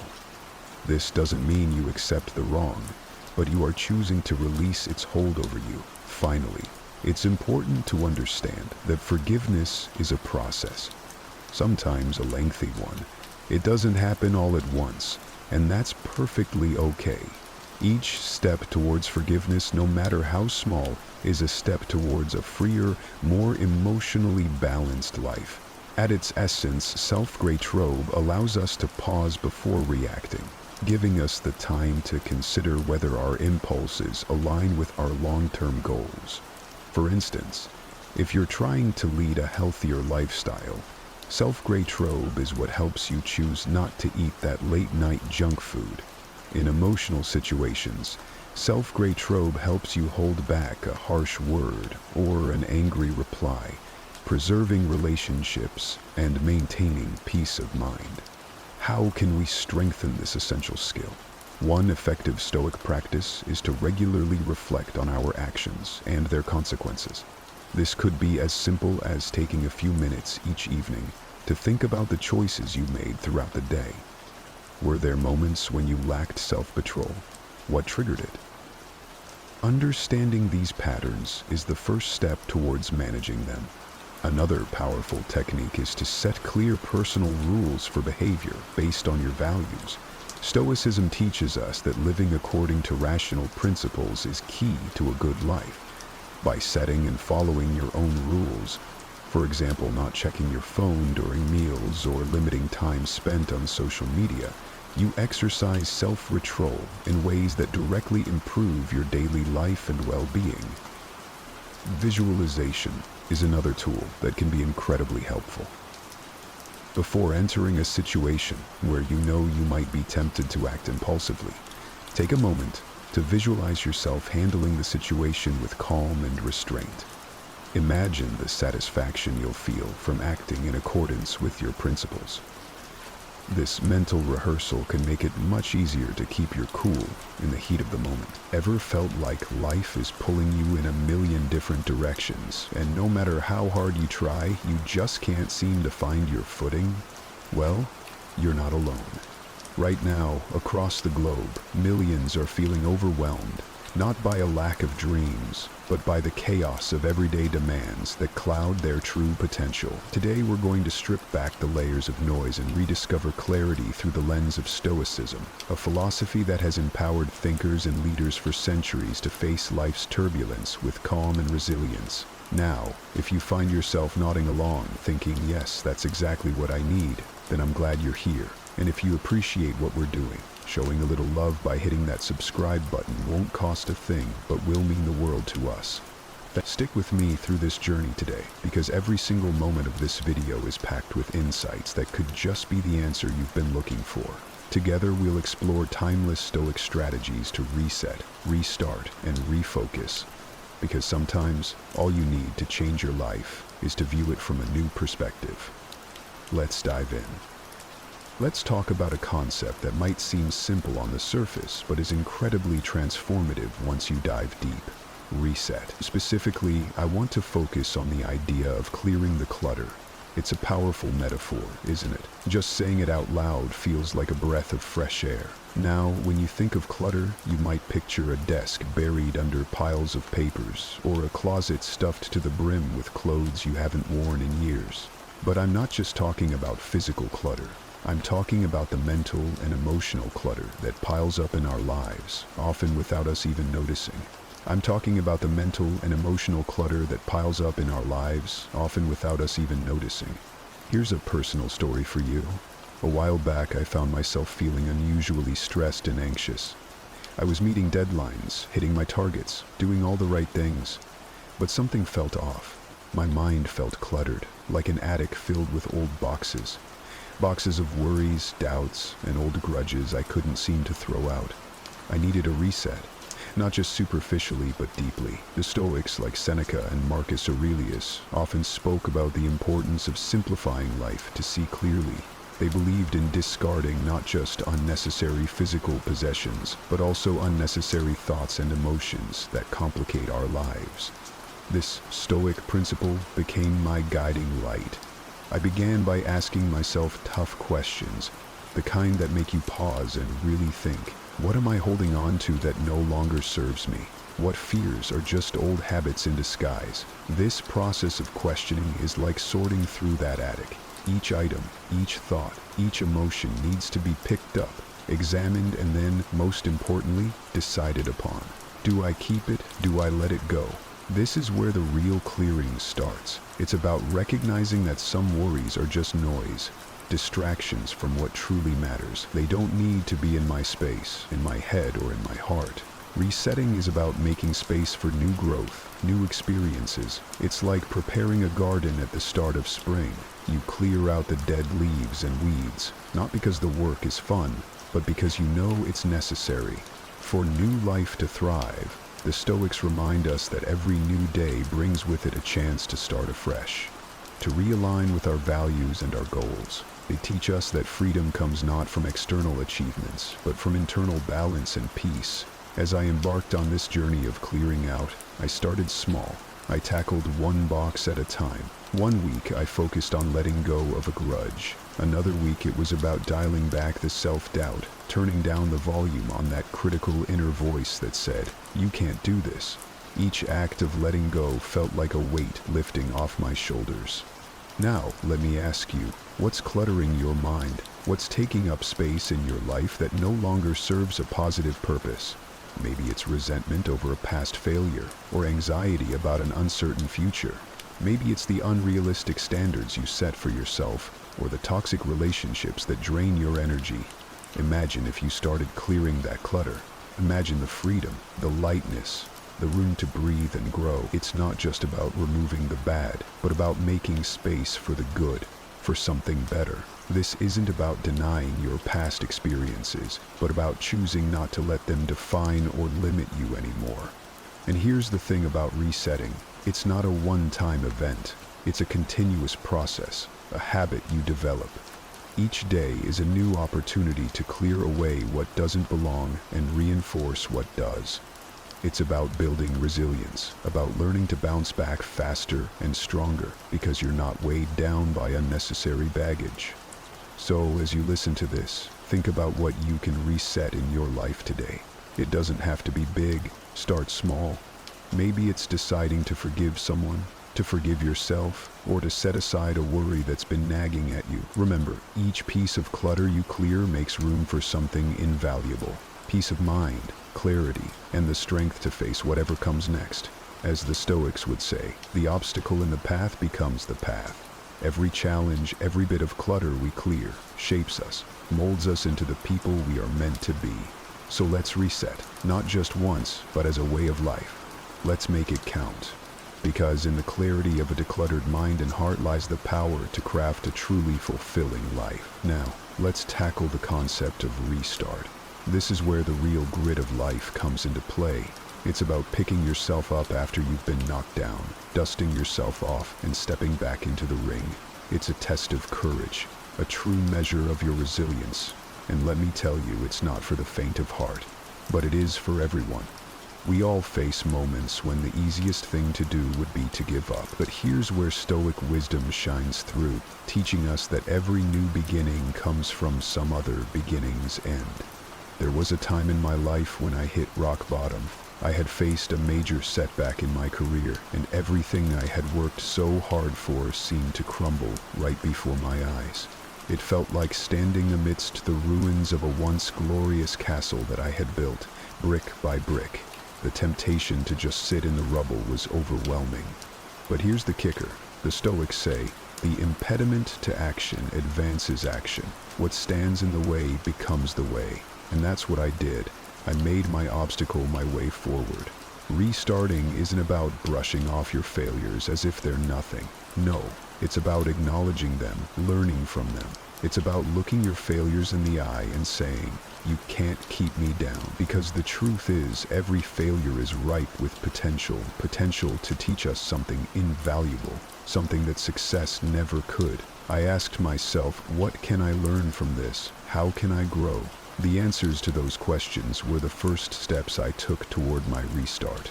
I started by setting small, manageable goals. It wasn't about reclaiming all my lost ground in a day. Instead, it was about moving forward one small step at a time. Each step, no matter how small, was a victory. It was a defiance of failure, a testament to my resilience. And with each step, my journey forward gathered momentum. But let's be real, restarting can be daunting. You're not always going to have clear direction. That's where the Stoic practice of premeditatio malorum, the premeditation of evils, comes in. It's about visualizing the worst-case scenarios and preparing for them. Not to be pessimistic, but to be prepared. When you've already faced your fears in your mind, taking action in the real world becomes less daunting. It's like rehearsing for a play. When the curtains lift, you're ready to perform. And here's a thought for you.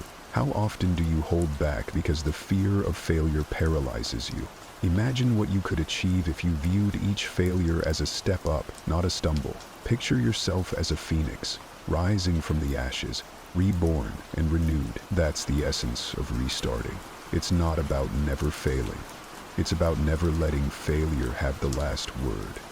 During my restart, I also learned the importance of community. Sharing my struggles, being vulnerable, it connected me with others who were on their own paths of restarting. We supported each other, cheered for each small win, and pushed through setbacks together. Remember, you're not alone. Reach out, connect, share your journey. The strength you gain from others can be your greatest asset when restarting. Stoicism also teaches us the value of amor fati, a love of fate. It means embracing everything that happens to you, including your failures. It's about saying, this is exactly what I needed, because sometimes the lessons we need most can only be learned the hard way. Embracing your journey with all its ups and downs makes restarting not just a necessity, but a privilege. So, if you're standing at the crossroads, unsure if you can face starting over, let me leave you with this. Every restart is a declaration of hope. It's a commitment to yourself that you are not defined by your past, but by the courage you show in moving forward. And every time you choose to restart, you are taking another step toward becoming the person you are meant to be. Don't wait for the perfect moment to restart.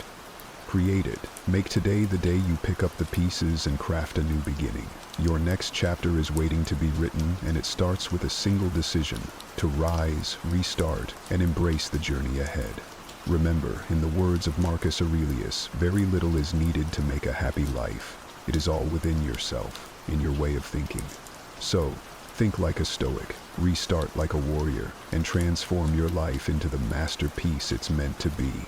Now let's talk about a crucial step in our journey of self-reinvention: refocusing. Refocusing is about keeping your eyes on the prize, about aligning your daily actions with your ultimate goals.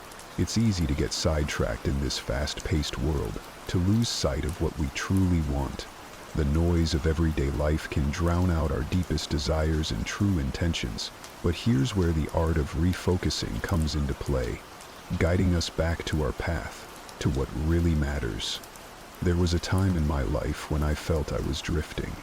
My goals seemed blurry and my actions didn't align with what I deeply aspired to achieve. I was busy, sure, but not productive in the way I wanted to be. It was like sailing a boat without a compass. I was moving, but not necessarily forward. That's when I stumbled upon a Stoic principle that changed everything: the concept of prosocia, or attentive focus. This ancient idea taught me the importance of mindfulness and intentionality in every action.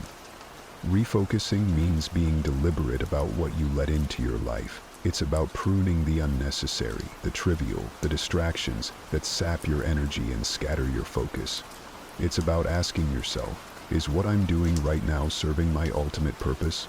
If not, it might be time to let it go. Let's get practical here. Start by defining your top priorities. What are the 3 things that, if you achieve them, would make the biggest impact on your life? Write them down. Keep them somewhere you can see every day. And each day, do at least one thing that moves you closer to one of those goals. It's about small, consistent actions. As the Stoics believed, it's not the grand gestures but the daily decisions that shape our destinies. Refocusing also involves setting boundaries, sturdy, visible lines that protect your time and energy. It means saying no to unnecessary commitments that do not align with your goals. It means being okay with disappointing others, to not disappoint yourself. Stoicism teaches us that our time and our focus are among the few things we can control. Use them wisely. Here's something to ponder. How often do you find yourself doing something just because it's what you've always done? Maybe it's a job that no longer fulfills you, a habit that no longer serves you, or a relationship that drains more than it gives. Imagine the clarity and freedom you'd feel if you started saying yes only to things that align with your deeper values and goals. That's what refocusing is all about. During my own refocusing phase, I realized how scattered my efforts had been. I was trying to chase too many goals, which meant I wasn't making meaningful progress in any area. I took a step back and reevaluated my path. I started to cut out the clutter, not just in my physical space, but in my commitments, in my social media use, in how I spent my leisure time. Every piece of clutter cleared was like removing a blindfold. My goals came back into sharp focus. Refocusing is not a one-time fix. It's a continuous process. Life changes, goals evolve, and our focus needs to shift accordingly. It's like recalibrating a compass when you find out you've been slightly off course. It's not a failure. It's a necessary part of navigating. And if you're wondering if it's too late to refocus, let me remind you of a Stoic truth. It's never too late to be who you might have been. Every moment is a chance to turn things around, to align yourself with your aspirations. Your past decisions do not have to dictate your future. The power to change your focus lies in your hands, right here, right now. So take a moment today to ask yourself, what am I focusing on? Is it what matters most to me? If not, what can I change? Remember, refocusing is about more than just achieving goals. It's about crafting a life that's truly worth living, a life that reflects your deepest values and aspirations.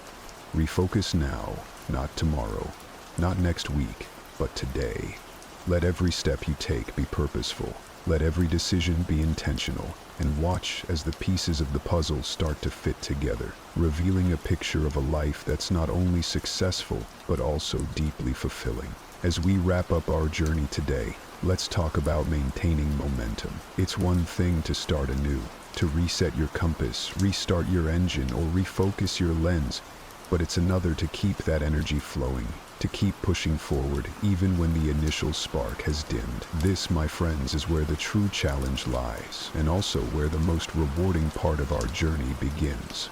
Remember, every great story you've ever heard, every inspiring journey you've admired, didn't just happen overnight. They were built on consistency, perseverance, and a steadfast commitment to the end goal. And here's where the Stoic principle of endurance, or what they call hippomone, comes into play. It's about enduring the long march, sticking to your path even when it's steep and fraught with obstacles. Think about the last time you started something new. Maybe it was a fitness regimen, a business venture, or a personal project. The beginning was likely exciting, filled with energy and grand visions of success. But as time went on, perhaps the enthusiasm waned. Maybe obstacles appeared that you hadn't anticipated. This is natural. It's a part of any worthwhile endeavor. But the key to success? It isn't just starting strong. It's about continuing strong. So how do we maintain this momentum? First, by setting small, incremental goals. Break down your big, audacious goals into smaller, manageable tasks. Each small victory keeps your spirits high and your focus sharp. It's like climbing a mountain, one step at a time, one breath at a time, and before you know it, you'll look back and marvel at how high you've climbed. Another vital tool for maintaining momentum is reflection. Regularly take stock of your progress. What have you learned? What would you do differently? What can you celebrate? Reflecting isn't just about patting yourself on the back. It's about learning and adjusting your strategy as you go. It's about being honest with yourself and addressing the gaps without judgment. Let me ask you this. When was the last time you paused to appreciate how far you've come? Often, we are our own harshest critics, and in the rush to achieve more, we forget to acknowledge our achievements. Yet, Stoicism teaches us the importance of gratitude, not just for others, but for our own efforts and progress. Gratitude not only brightens our outlook, but also fortifies our will to persevere. And speaking of perseverance, remember to lean on your support network. Share your journey, seek advice, and offer support to others in return. Momentum is easier to maintain when you know you're not alone, when you have people cheering for you, waiting at the finish line and running alongside you. We all experience those moments when negative thoughts start creeping in, planting seeds of doubt and insecurity in our minds. The nagging voice that questions our abilities, worth, and decisions can be incredibly disruptive, impacting all aspects of our lives. If left unchecked, these mental patterns can spiral into anxiety, lack of motivation, and even depression. I know this struggle all too well. There were times when I felt consumed by negative self-talk and crippling self-doubt. It was a constant battle to silence the inner critic and regain my confidence. But then, I discovered the profound teachings of Stoicism. This ancient Greek philosophy provided me with powerful strategies to overcome these challenges. As Marcus Aurelius, the famous Stoic philosopher and Roman emperor, wisely stated, "The universe is change. Our life is what our thoughts make it." This realization was transformative for me. I began to understand that my negative thoughts were not facts, but mere interpretations, and that I had the power to change them. So, what is the purpose of our journey today? It is to share the timeless Stoic principles that will help you deal effectively with negative thoughts and self-doubt. By the end of this exploration, you will be equipped with practical tools and insights to confront these inner battles head-on, reclaiming your inner peace and confidence. But this is not a passive experience. Stay engaged, reflect on these lessons, and actively apply them daily. True transformation occurs through knowledge, consistent action, and practice. With that, let us begin our exploration of the Stoic way of overcoming negative thoughts and self-doubt, guided by the wise words of Marcus Aurelius. The universe is change. Our life is what our thoughts make it. Understanding negative thoughts and self-doubt, we must first understand their nature and impact to effectively deal with negative thoughts and self-doubt. As Epictetus, one of the most influential Stoic philosophers, wisely stated, "It is not the things themselves that disturb people, but their judgments about these things." Negative thoughts are not inherently bad or wrong. Our minds create interpretations based on our experiences, beliefs, and conditioning. However, when left unchecked, these thoughts can spiral, distorting our perception of reality and undermining our sense of self-worth. For instance, consider a situation where you made a mistake at work. A negative thought might arise, such as, "I'm so incompetent, I'll never succeed in this job." This thought, however, is not a fact, but a judgment colored by self-doubt and harsh self-criticism. The impact of such negative self-talk can be far-reaching. It can affect our motivation, decision-making, and overall well-being. As Marcus Aurelius said, the soul becomes dyed with the color of its thoughts. Persistent negative thoughts can drain our energy, cloud our judgment, and even influence our physical health. Now, let's engage in a brief exercise. Take a moment to reflect on a recent negative thought or moment of self-doubt that you experienced. Please write it down or make a mental note of it. We will revisit this later in our exploration. Understanding the nature and potential consequences of negative thoughts enables us to approach them more objectively. We can recognize them as mere interpretations, not absolute truths, and work towards reframing them more constructively. Remember, as Epictetus taught, it is not the things themselves that disturb people, but their judgments about these things.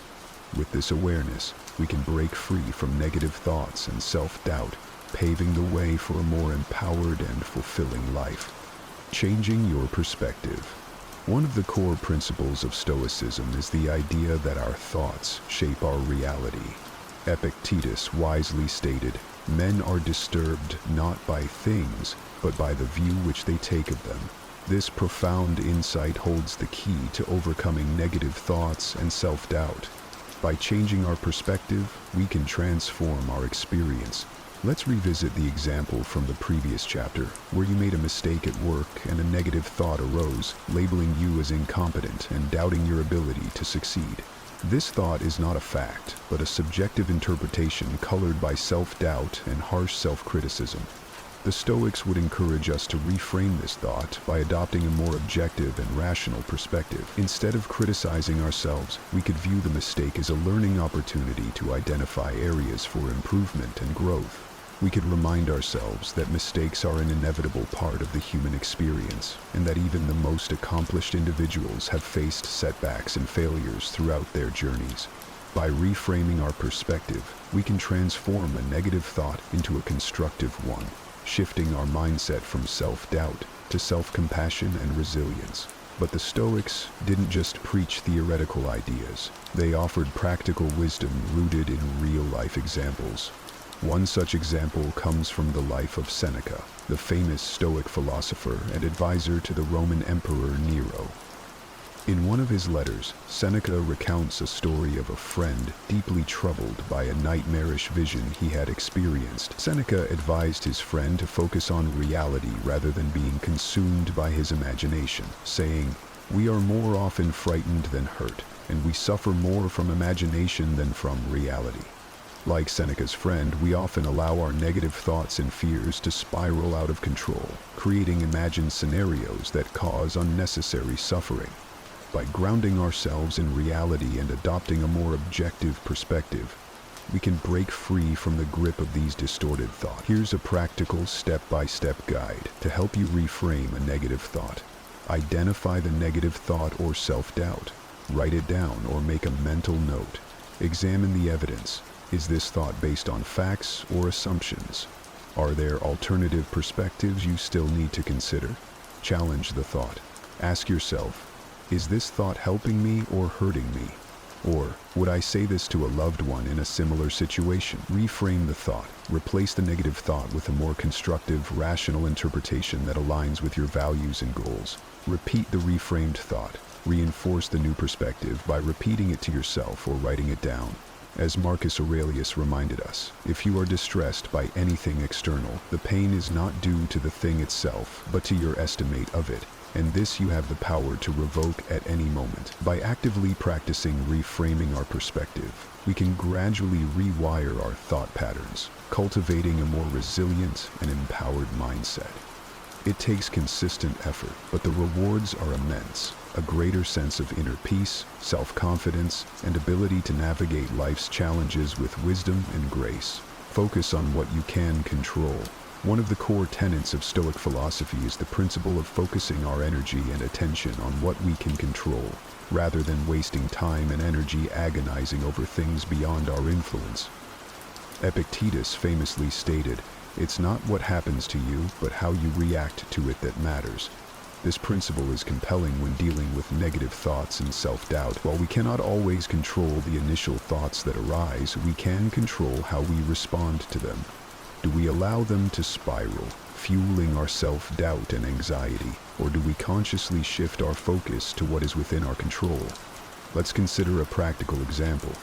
Imagine you've been passed over for a promotion at work, and feelings of self-doubt and negative thoughts begin to surface. I'm not good enough. I'll never advance in this company. I'm a failure. While it's understandable to feel disappointed, dwelling on these negative thoughts and ruminating over the situation will only breed more negativity and disempowerment. Instead, the Stoic approach would focus on what you can control, your reaction, your mindset, and your next steps. You might reframe the situation by acknowledging that while the outcome was not what you hoped for, it does not define your worth or capability. You can respond with resilience, using the experience as motivation to identify areas for growth and development. Additionally, you can focus on what is within your control, such as updating your skills, seeking feedback from mentors, or exploring new opportunities within or outside the company. This principle is exemplified in Epictetus' life. Born into slavery, he faced numerous challenges and adversities beyond his control. However, he focused his energy on what was within his power, his mindset, actions, and response to circumstances. In one of his famous teachings, Epictetus emphasized, "Make the best use of what is in your power, and take the rest as it happens." By embracing this wisdom, we can avoid becoming consumed by negative thoughts and self-doubt from situations we cannot control. Instead, we can focus on our sphere of influence, taking constructive action and maintaining a positive, empowered mindset. To put this principle into practice, I invite you to pause and reflect on a current worry or concern causing you distress. Identify the aspects of the situation within your control and separate them from the factors beyond your influence. By consciously shifting your focus to what you can control, you'll find it easier to let go of negative thoughts and self-doubt surrounding the uncontrollable elements. This simple yet profound practice can cultivate inner peace, resilience, and empowerment in facing life's challenges. As Epictetus taught, it's not what happens to you, but how you react to it that matters. By embracing this Stoic wisdom, you can reclaim your power and navigate life's ups and downs with grace and composure. Building resilience through Stoic practices. Thus far, we've discussed powerful Stoic principles for reframing negative thoughts, focusing on what's within our control, and cultivating an empowered mindset. However, the Stoics understood that lasting inner transformation requires more than intellectual understanding. It demands consistent practice and the cultivation of specific mental habits. One such practice is the Stoic concept of negative visualization, which may seem counterintuitive at first glance. As Epictetus wisely stated, "No great thing is created suddenly, any more than a bunch of grapes or a fig. If you tell me that you desire a fig, I answer you that there must be time." Negative visualization involves contemplating potential adverse scenarios or misfortunes that could befall us. It may sound like a recipe for pessimism, but the Stoics saw it as a tool to cultivate gratitude, resilience, and a deeper appreciation for the present moment. By mentally preparing for challenges and setbacks, we become less shocked and overwhelmed when they inevitably occur. Additionally, it helps us cherish the good things rather than take them for granted. Let's engage in a brief exercise to experience the power of this practice.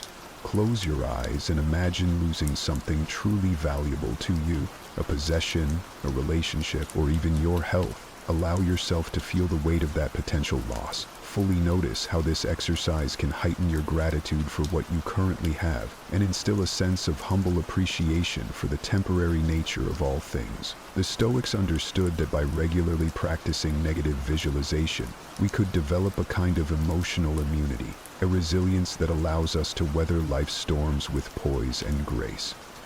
Marcus Aurelius, the mighty Roman emperor and Stoic philosopher, embodied this principle. Despite facing numerous personal losses and challenges, including the untimely deaths of several children and a devastating plague that ravaged his empire, Marcus Aurelius maintained his composure. He continued to govern with wisdom and compassion.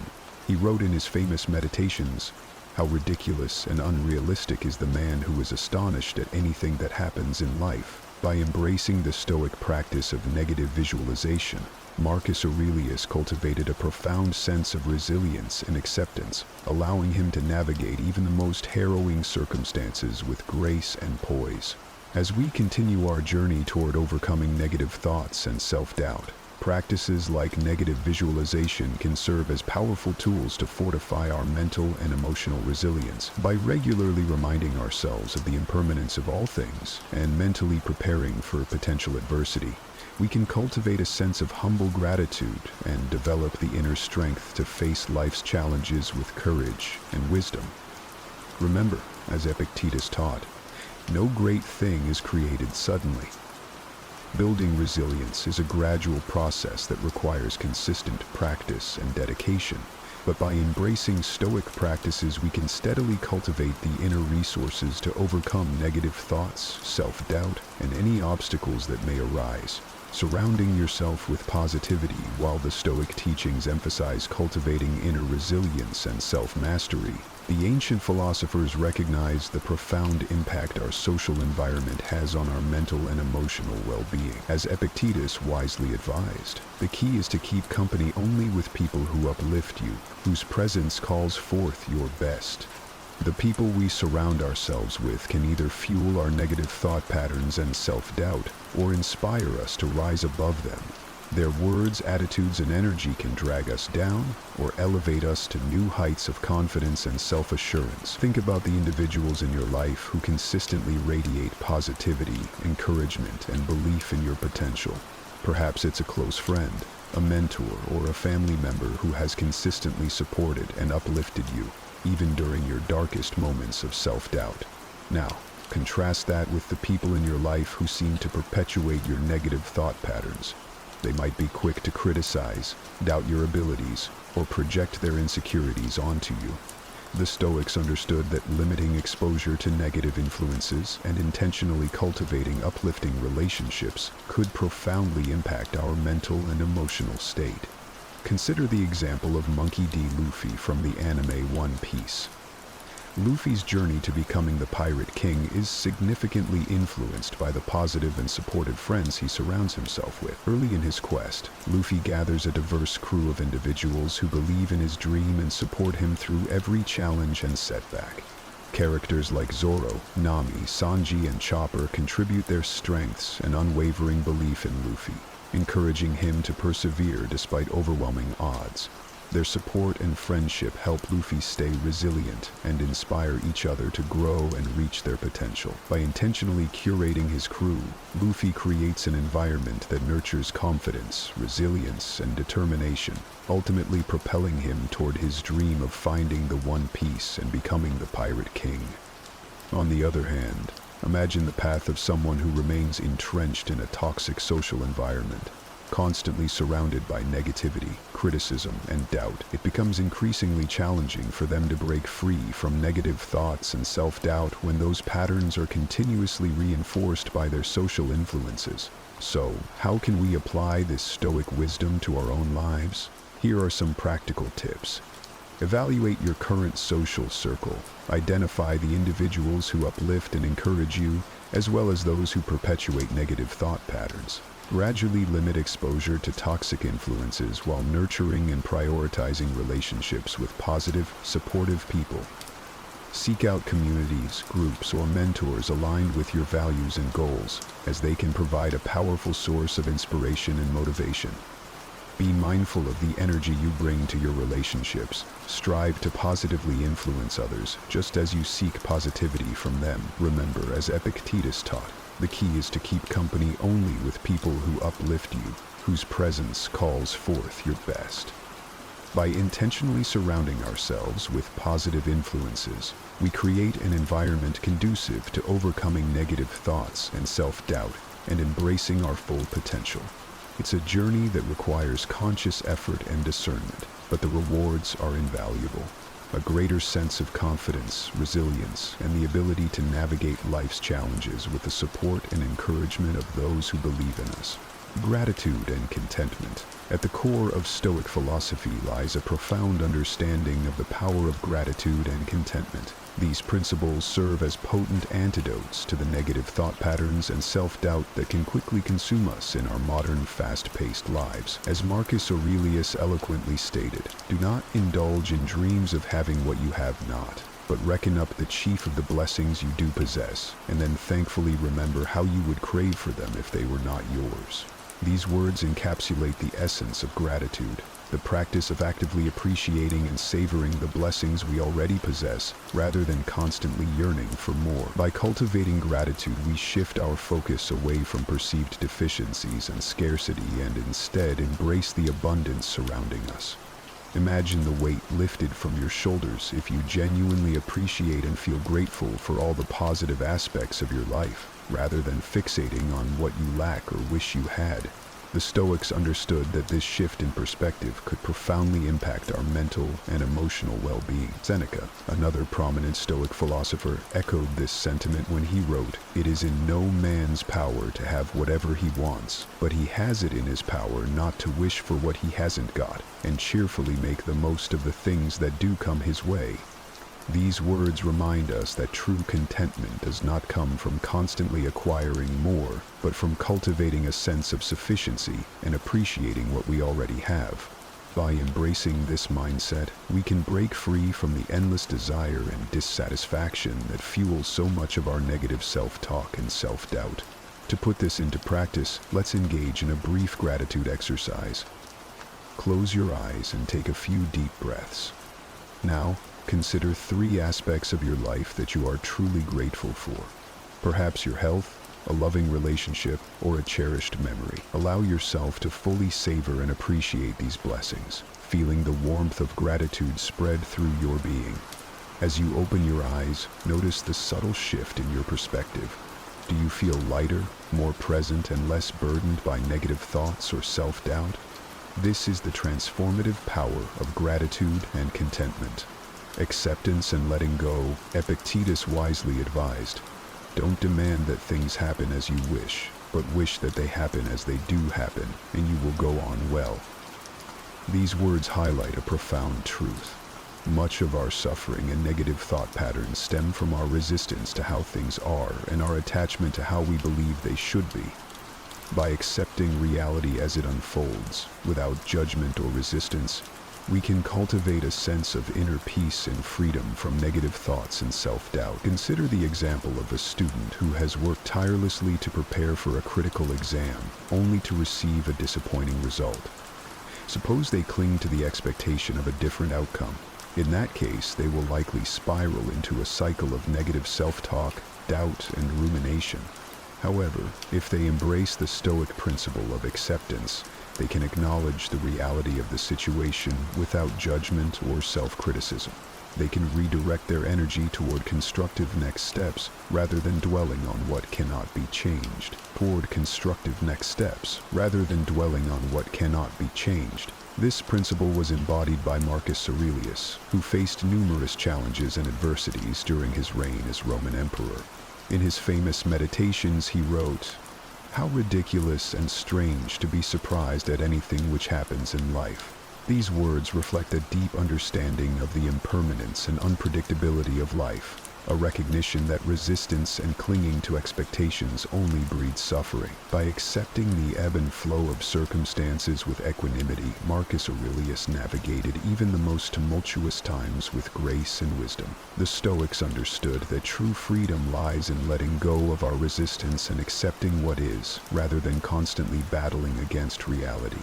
As Marcus Aurelius wisely stated, nothing happens to anybody which he is not fitted by nature to bear.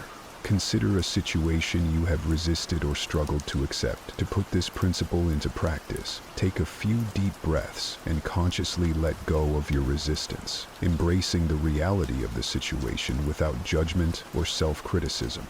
Notice how this simple acceptance can alleviate the burden of negative thoughts and self-doubt. By releasing the need to control or change the uncontrollable, you create space for inner peace, clarity, and the ability to respond with wisdom and equanimity.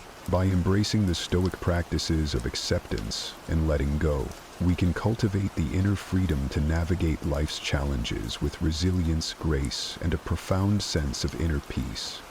Self-reflection and growth. While the Stoic teachings provide potent tools for dealing with negative thoughts and self-doubt in the present moment, these ancient philosophers understood that lasting transformation requires a more profound commitment to self-reflection and personal growth. As Epictetus wisely advised, when you are offended at any man's fault, turn to yourself and study your failings. He will grow better for being reproved, and you better yourself by this wholesome exercise. These words highlight the profound value of self-reflection, the practice of turning our gaze inward, examining our thoughts, beliefs, and actions with honesty and courage. Through this process, we can identify areas for growth, confront our blind spots, and cultivate the self-awareness necessary for lasting personal development. Imagine for a moment a scenario where you made a mistake or experienced a setback that triggered a wave of negative self-talk and self-doubt. Instead of wallowing in these thoughts or projecting blame onto external factors, the Stoic approach would be to engage in radical self-reflection. Ask yourself probing questions. What role did my own actions or assumptions play in this outcome? What lessons can I learn from this experience? How can I approach similar situations with greater wisdom and resilience in the future? By adopting this mindset of self-reflection and growth, we shift our perspective from self-criticism and stagnation to empowerment and continuous improvement. The Stoics understood that personal growth is not a linear journey, but a cyclical process of self-reflection, learning, and implementation. It requires a willingness to confront our shortcomings and embrace challenges as opportunities for growth, rather than sources of self-doubt and negativity. One powerful example of this principle in action is the life story of Epictetus himself. Born into slavery and subjected to numerous hardships, Epictetus could have easily succumbed to bitterness, resentment, and self-pity. However, he chose a path of radical self-reflection and personal growth. Through his unwavering commitment to examining his thoughts, beliefs, and actions, Epictetus developed a profound understanding of the human condition and the path to inner freedom. His teachings have resonated for centuries and serve as a testament to the transformative power of self-reflection and growth. To cultivate this practice in your life, start by setting aside dedicated time for self-reflection, whether through journaling, meditation, or simply creating space for quiet contemplation. During these moments, ask yourself probing questions about your thoughts, beliefs, and actions, and approach your self-inquiry with curiosity and compassion. When you inevitably encounter moments of failure, setbacks, or negative self-talk, use them as opportunities for growth. Resist the urge to indulge in self-criticism or blame. Instead, turn your attention inward. Explore the lessons to be learned, the blind spots to be illuminated, and the steps to approach similar situations with greater wisdom and resilience. Remember, as Epictetus taught, seek not the good in external things, seek it in yourselves. By committing to the Stoic practice of self-reflection and growth, you unlock the key to overcoming negative thoughts and self-doubt from the inside out. It is a journey that requires courage, honesty, and a willingness to confront your limitations with humility, but the rewards are immeasurable. A more profound sense of self-awareness, resilience, and the ability to navigate life's challenges with wisdom and grace. Stoic quotes about negative thoughts and self-doubt. The ancient Stoic philosophers left us a treasure trove of wisdom for dealing with negative thoughts and self-doubt. Let's explore some of their most powerful insights. The universe is change. Our life is what our thoughts make it. Marcus Aurelius. Our thoughts shape our reality. By changing our thoughts, we can change our experience of life. If you are distressed by anything external, the pain is not due to the thing itself, but to your estimate of it, and this you have the power to revoke at any moment. Marcus Aurelius. Our suffering comes not from external events, but from our judgments about them, which we can change. How ridiculous and unrealistic is the man who is astonished at anything that happens in life. Marcus Aurelius. There is no need to be shocked or disturbed by life's inevitable challenges and setbacks. Acceptance is key. The soul becomes dyed with the color of its thoughts. Marcus Aurelius. Our persistent thoughts profoundly influence our state of being. Negative thoughts breed negativity. It is not the things themselves that disturb people, but their judgments about these things. Epictetus. Events themselves are neutral. Our interpretations cause us distress or inner peace. There is only one way to happiness, and that is to cease worrying about things which are beyond the power of our will. Epictetus. Happiness comes from focusing our energy on what we can control, not the uncontrollable. It's not what happens to you, but how you react to it that matters. Epictetus. We cannot always control circumstances, but we can control our responses to them. Men are disturbed, not by things, but by the view which they take of them. Epictetus. Our perspective, not external events, is the true source of our inner turmoil or peace. Don't demand that things happen as you wish, but wish that they happen as they do happen, and you will go on well. Epictetus. Acceptance, not resistance, is the path to tranquility. We are more often frightened than hurt, and we suffer more from imagination than from reality. Seneca. Our pessimistic forecasts often cause more suffering than reality itself. Nothing happens to anybody which he is not fitted by nature to bear. Marcus Aurelius. We have the innate resilience to withstand whatever life brings our way. Remove the judgment, and you have removed the thought, I am hurt, and the hurt itself is gone. Marcus Aurelius. It is our judgments that create our suffering, not circumstances themselves. Until we have begun to go without them, we fail to realize how unnecessary many things are. We've been using them not because we needed them, but because we had them. Seneca. These words encapsulate the essence of the Stoic approach, the recognition that true freedom and fulfillment arise not from external circumstances or possessions, but from the cultivation of our inner resources, resilience, and alignment with our deepest values. Internalizing these Stoic teachings allows us to rewire our minds, question our negative thought patterns, and cultivate a more resilient, empowered mindset. The path to overcoming self-doubt lies in changing our perspectives and reactions, not controlling the uncontrollable. Remember, the journey toward overcoming negative thoughts and self-doubt is not a destination, but a continuous practice, a lifelong commitment to personal growth, self-reflection, and the pursuit of a life well lived. In the chaos of our daily lives, it's easy to feel like we're drowning in a sea of stress and uncertainty. Yet, there's a way to find calm amidst the storm, a path to inner peace that has stood the test of time. Picture this: despite everything that's thrown at you, work pressures, personal conflicts, unexpected challenges, you can stand firm, unshaken, and serene. This isn't just a dream, it's the essence of Stoicism, a philosophy that teaches us how to master our emotions and reactions to live a more fulfilled life. Today we're diving into the heart of Stoicism, exploring 10 timeless principles that can transform the way you navigate life's inevitable ups and downs. These principles are not abstract theories, but practical tools that you can apply every day to build resilience and inner strength. Whether you're struggling with a difficult relationship, feeling overwhelmed by your responsibilities, or simply seeking a deeper sense of purpose, the wisdom of Stoicism offers profound insights and practical strategies to help you thrive. Stay with me as we journey through these powerful Stoic teachings, from learning how to maintain a firm purpose in life to mastering the art of emotional control. Each principle is a stepping stone to a life where external events no longer dictate your inner peace.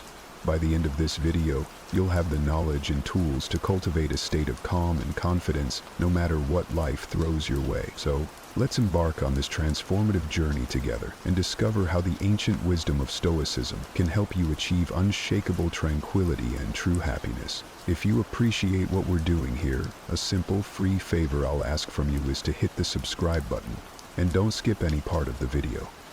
Imagine setting sail on a vast ocean without a clear destination. You drift aimlessly, subject to every shift in the wind and wave. That's what life feels like without a firm purpose, directionless and vulnerable to external forces. Epictetus emphasized the importance of having clear, firm purposes. He said, "Difficulties show a person's character, and the greater the difficulty, the more glory in surmounting it." This isn't just a philosophical musing. It's a call to action. When you have a firm purpose, it's like having a compass that guides you through life's tumultuous seas. This purpose doesn't appear out of nowhere. It's crafted through moments of deep reflection on what truly matters to you. It's not just about career goals or personal achievements, but also about the principles and values you want to dedicate your life to. What do you stand for? What kind of person do you aspire to be? These are the questions you need to answer to find your firm purpose. Once you identify your purpose, it acts as an anchor, grounding you amidst the chaos. Life will throw challenges your way. This is inevitable. But with a firm purpose, these challenges become more manageable. They turn from insurmountable mountains into stepping stones that you can climb. Think of it this way. When your goals and values are crystal clear, the world around you seems to shrink. Colossal challenges become small steps in the journey toward your ultimate purpose. This inner strength, cultivated through Stoic wisdom, cannot be easily defeated. A firm purpose is not something you stumble upon by chance. It's the result of deliberate, deep reflection on what genuinely matters to you. This reflection requires time and honesty. You must dig deep into your soul, beyond superficial desires and fleeting wants, to discover what truly drives you. This might involve reevaluating your life's direction, shedding old habits, or embracing new perspectives. It's a continuous process of self-discovery and alignment with your true self. Once you've found this purpose and ingrained it into your heart, the next step is to apply diligence to protect and nurture it. This involves perseverance and a steadfast commitment to your goals. It's about showing up every day, even when the going gets tough. It's about pushing through setbacks and failures, knowing that they are part of the journey. Remember, a firm purpose isn't just a destination. It's a guiding light that helps you navigate life's journey with confidence and resilience. Think of a firm purpose as a beacon in the night. It not only guides you, but also provides a sense of security and stability. When life's whirlwinds try to pull you off course, your firm purpose acts as a lifebuoy, keeping you from sinking into the sea of emotions and difficult circumstances. This is the power of Stoicism. It's not just a set of rules for living. It's a profound understanding of the power of will and determination. Epictetus reminds us that true power lies in our ability to stay committed to our purpose despite external obstacles. In the light of this philosophy, nothing is impossible, and nothing can shake your resilient spirit. So, take some time to reflect deeply on your purpose. Write it down, internalize it, and let it guide you. This firm purpose will be your anchor, your beacon, and your unwavering guide through the storms of life. When someone offends us, it's natural to feel hurt and want to retaliate. But here's where Stoicism steps in with a powerful lesson. Our emotions are the result of our thoughts and personal perspectives. This means we have the power to choose how to respond to any situation. Instead of letting offense overwhelm us, we can see it as an opportunity to strengthen our patience and self-awareness. Think of it like this. Every time you resist the urge to react impulsively, you're building a mental muscle. You're training your mind to remain calm and composed no matter what. Mind control is not just a skill. It's an art that requires daily practice. Start with small habits that help you regain control over your thoughts. For instance, set small, achievable goals every day. Each time you accomplish a goal, no matter how minor, you build self-confidence and reinforce your ability to control your mind. Focus on living in the present moment and deepening your understanding of your emotions. When you start to realize that you have the power to choose your reactions, you'll become resilient to challenges and less swayed by negative emotions. Consider the story of a baker who dedicates every day to perfecting their craft. This baker isn't swayed by excessive criticism or praise. They focus solely on improving their skills, paying no mind to external opinions. This single-minded dedication allows them to achieve true freedom and inner peace. Similarly, by guarding your mind against external influences, you can focus on your own growth. Guarding your mind also involves setting boundaries. Be mindful of what you allow into your mental space. Just as you wouldn't let garbage into your home, don't let negative thoughts, toxic people, or harmful media clutter your mind. Surround yourself with positive influences that uplift and inspire you. Read books that expand your knowledge, engage in conversations that challenge and grow your thinking, and spend time with people who support and encourage you. Stoic philosophy isn't just a classical discipline.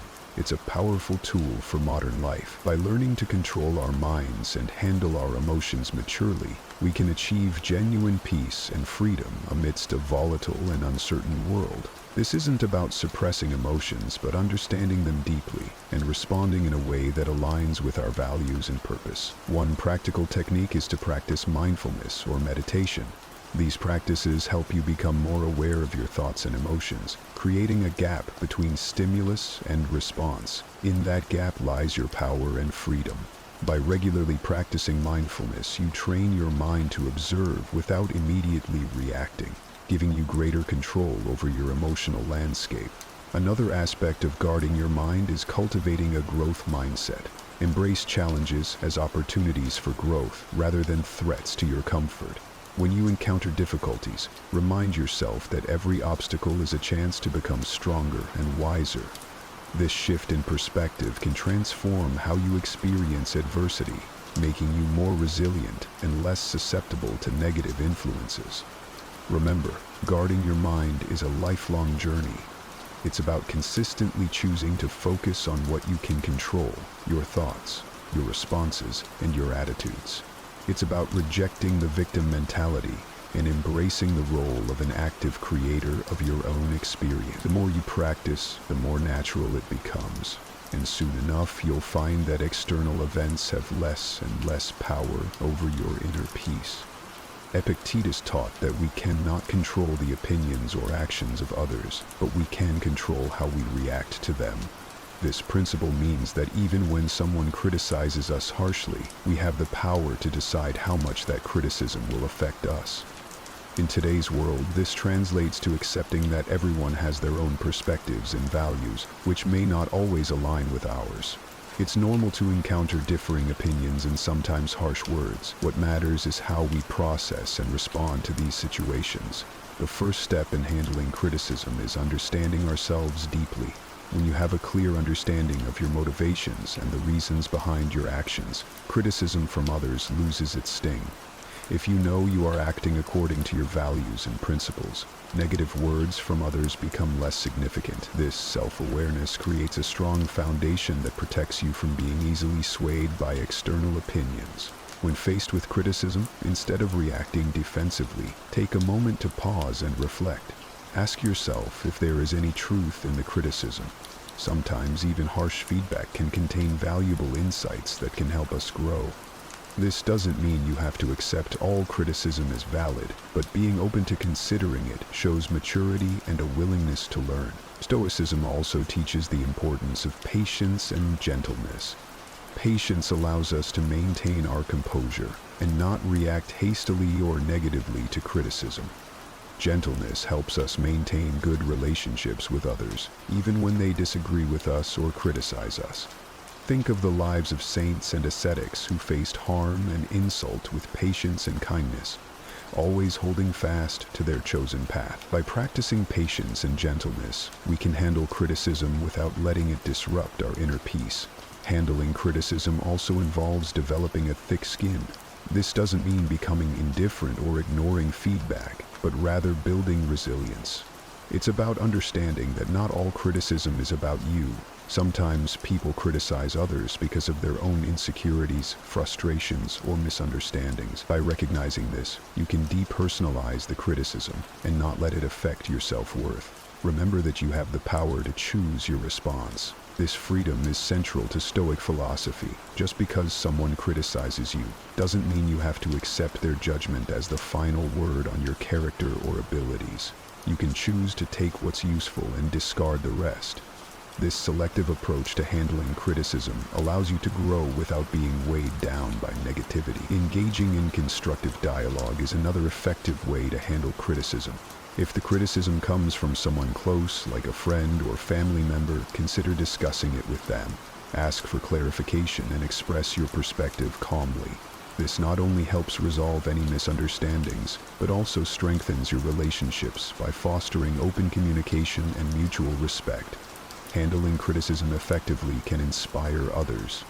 When people see you responding to criticism with grace, composure, and a willingness to learn, they are likely to admire your strength and follow your example. You become a role model for resilience and emotional intelligence, embodying the principles of Stoicism in everyday life.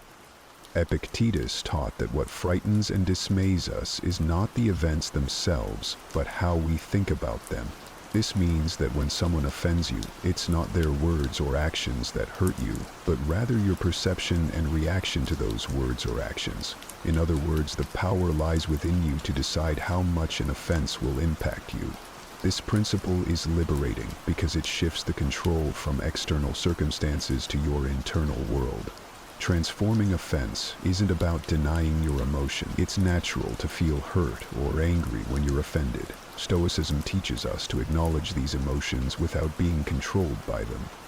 It's about creating a space between the stimulus and your response. In that space lies your power to choose a response that aligns with your values and long-term goals. One practical way to transform offense is through cognitive reframing. When you feel offended, try to look at the situation from a different angle. Instead of focusing on the negative, ask yourself what you can learn from this experience.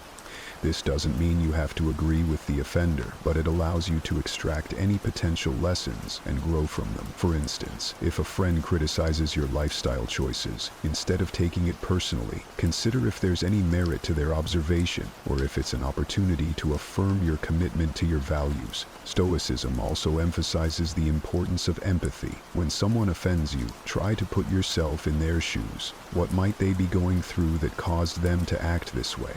This perspective can help you respond with compassion rather than anger. It's not about excusing bad behavior, but about understanding the human condition and recognizing that everyone has their struggles.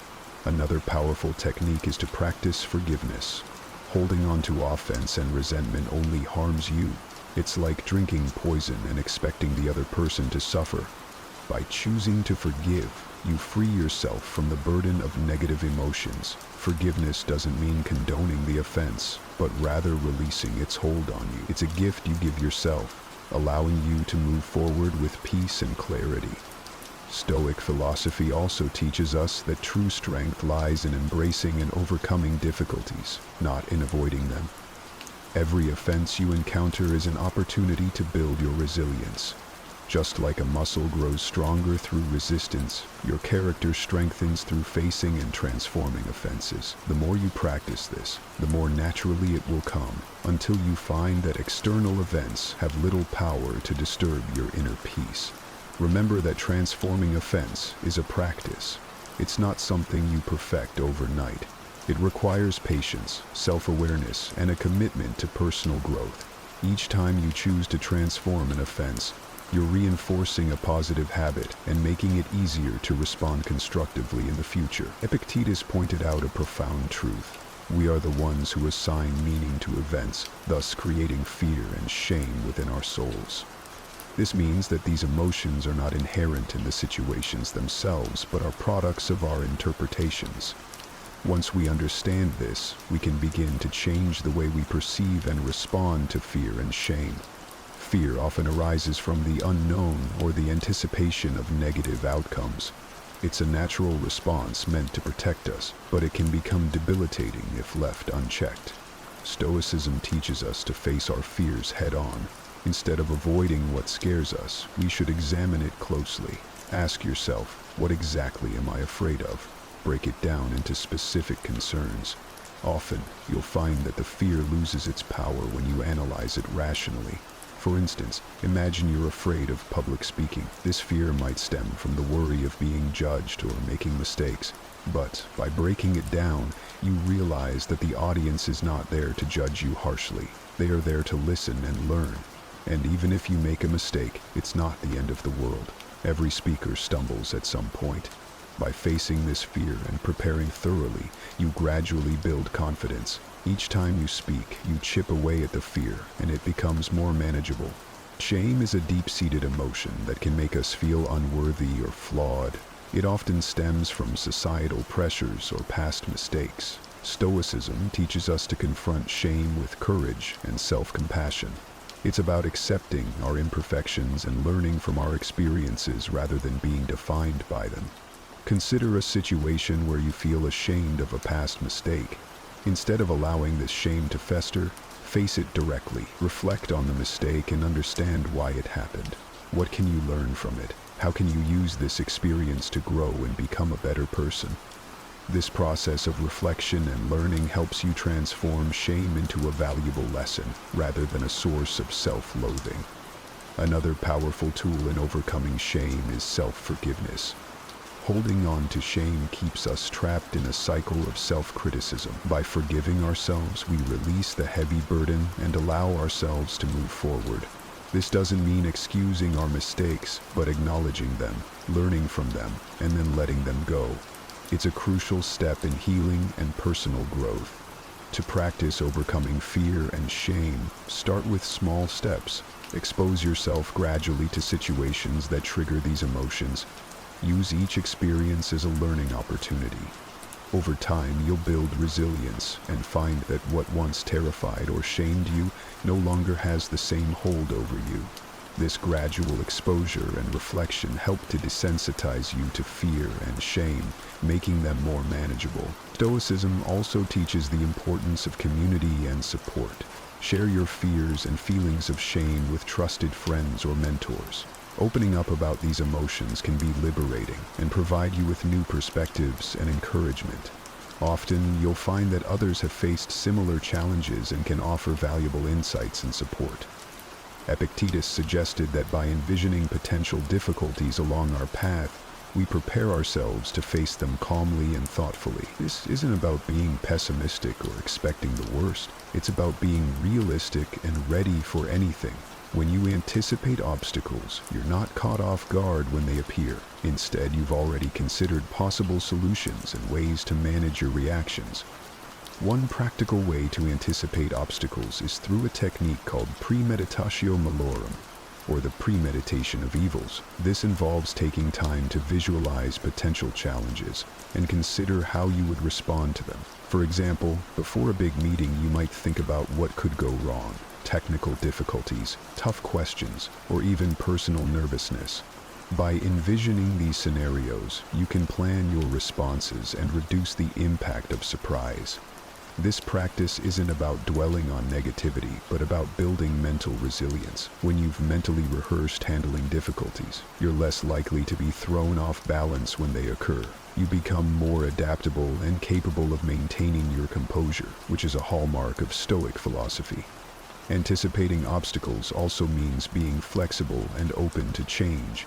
Life rarely goes exactly as planned, and rigid expectations can lead to disappointment and stress. By anticipating that things may not go as expected, you can remain flexible and adjust your plans as needed. This adaptability is crucial for navigating life's uncertainties with grace and effectiveness. Another important aspect of anticipating obstacles is maintaining a balanced perspective. While it's useful to consider potential difficulties, it's equally important to recognize your strengths and resources. Acknowledge the skills, knowledge, and support systems you have that can help you overcome challenges. This balanced approach ensures that you're prepared without becoming overly anxious or negative. Anticipating obstacles helps build patience and perseverance. When you know that challenges are inevitable, you develop a long-term mindset that values persistence over immediate success. You become more patient with the process and more resilient in the face of setbacks. This endurance is a key component of Stoic philosophy, which emphasizes the importance of steadfastness and inner strength. Engaging in regular reflection can also enhance your ability to anticipate obstacles. Take time to review past experiences and identify patterns. What challenges did you face, and how did you overcome them? What strategies worked, and what could you improve? By learning from your experiences, you can better prepare for future obstacles and refine your approach to problem solving. Incorporating mindfulness practices can further strengthen your ability to anticipate and manage obstacles. Mindfulness helps you stay present and aware, allowing you to recognize potential challenges early and respond thoughtfully. It enhances your emotional regulation, ensuring that you remain calm and centered, even in stressful situations. Epictetus famously said, "It's not what happens to you, but how you react to it that matters." This simple yet profound statement underscores the essence of inner strength. Our true power lies not in altering external circumstances, but in mastering our inner responses.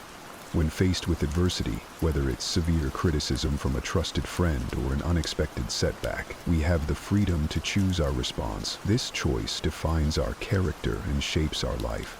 Inner strength is cultivated through self-awareness and deliberate practice. It starts with recognizing your emotions without letting them overwhelm you.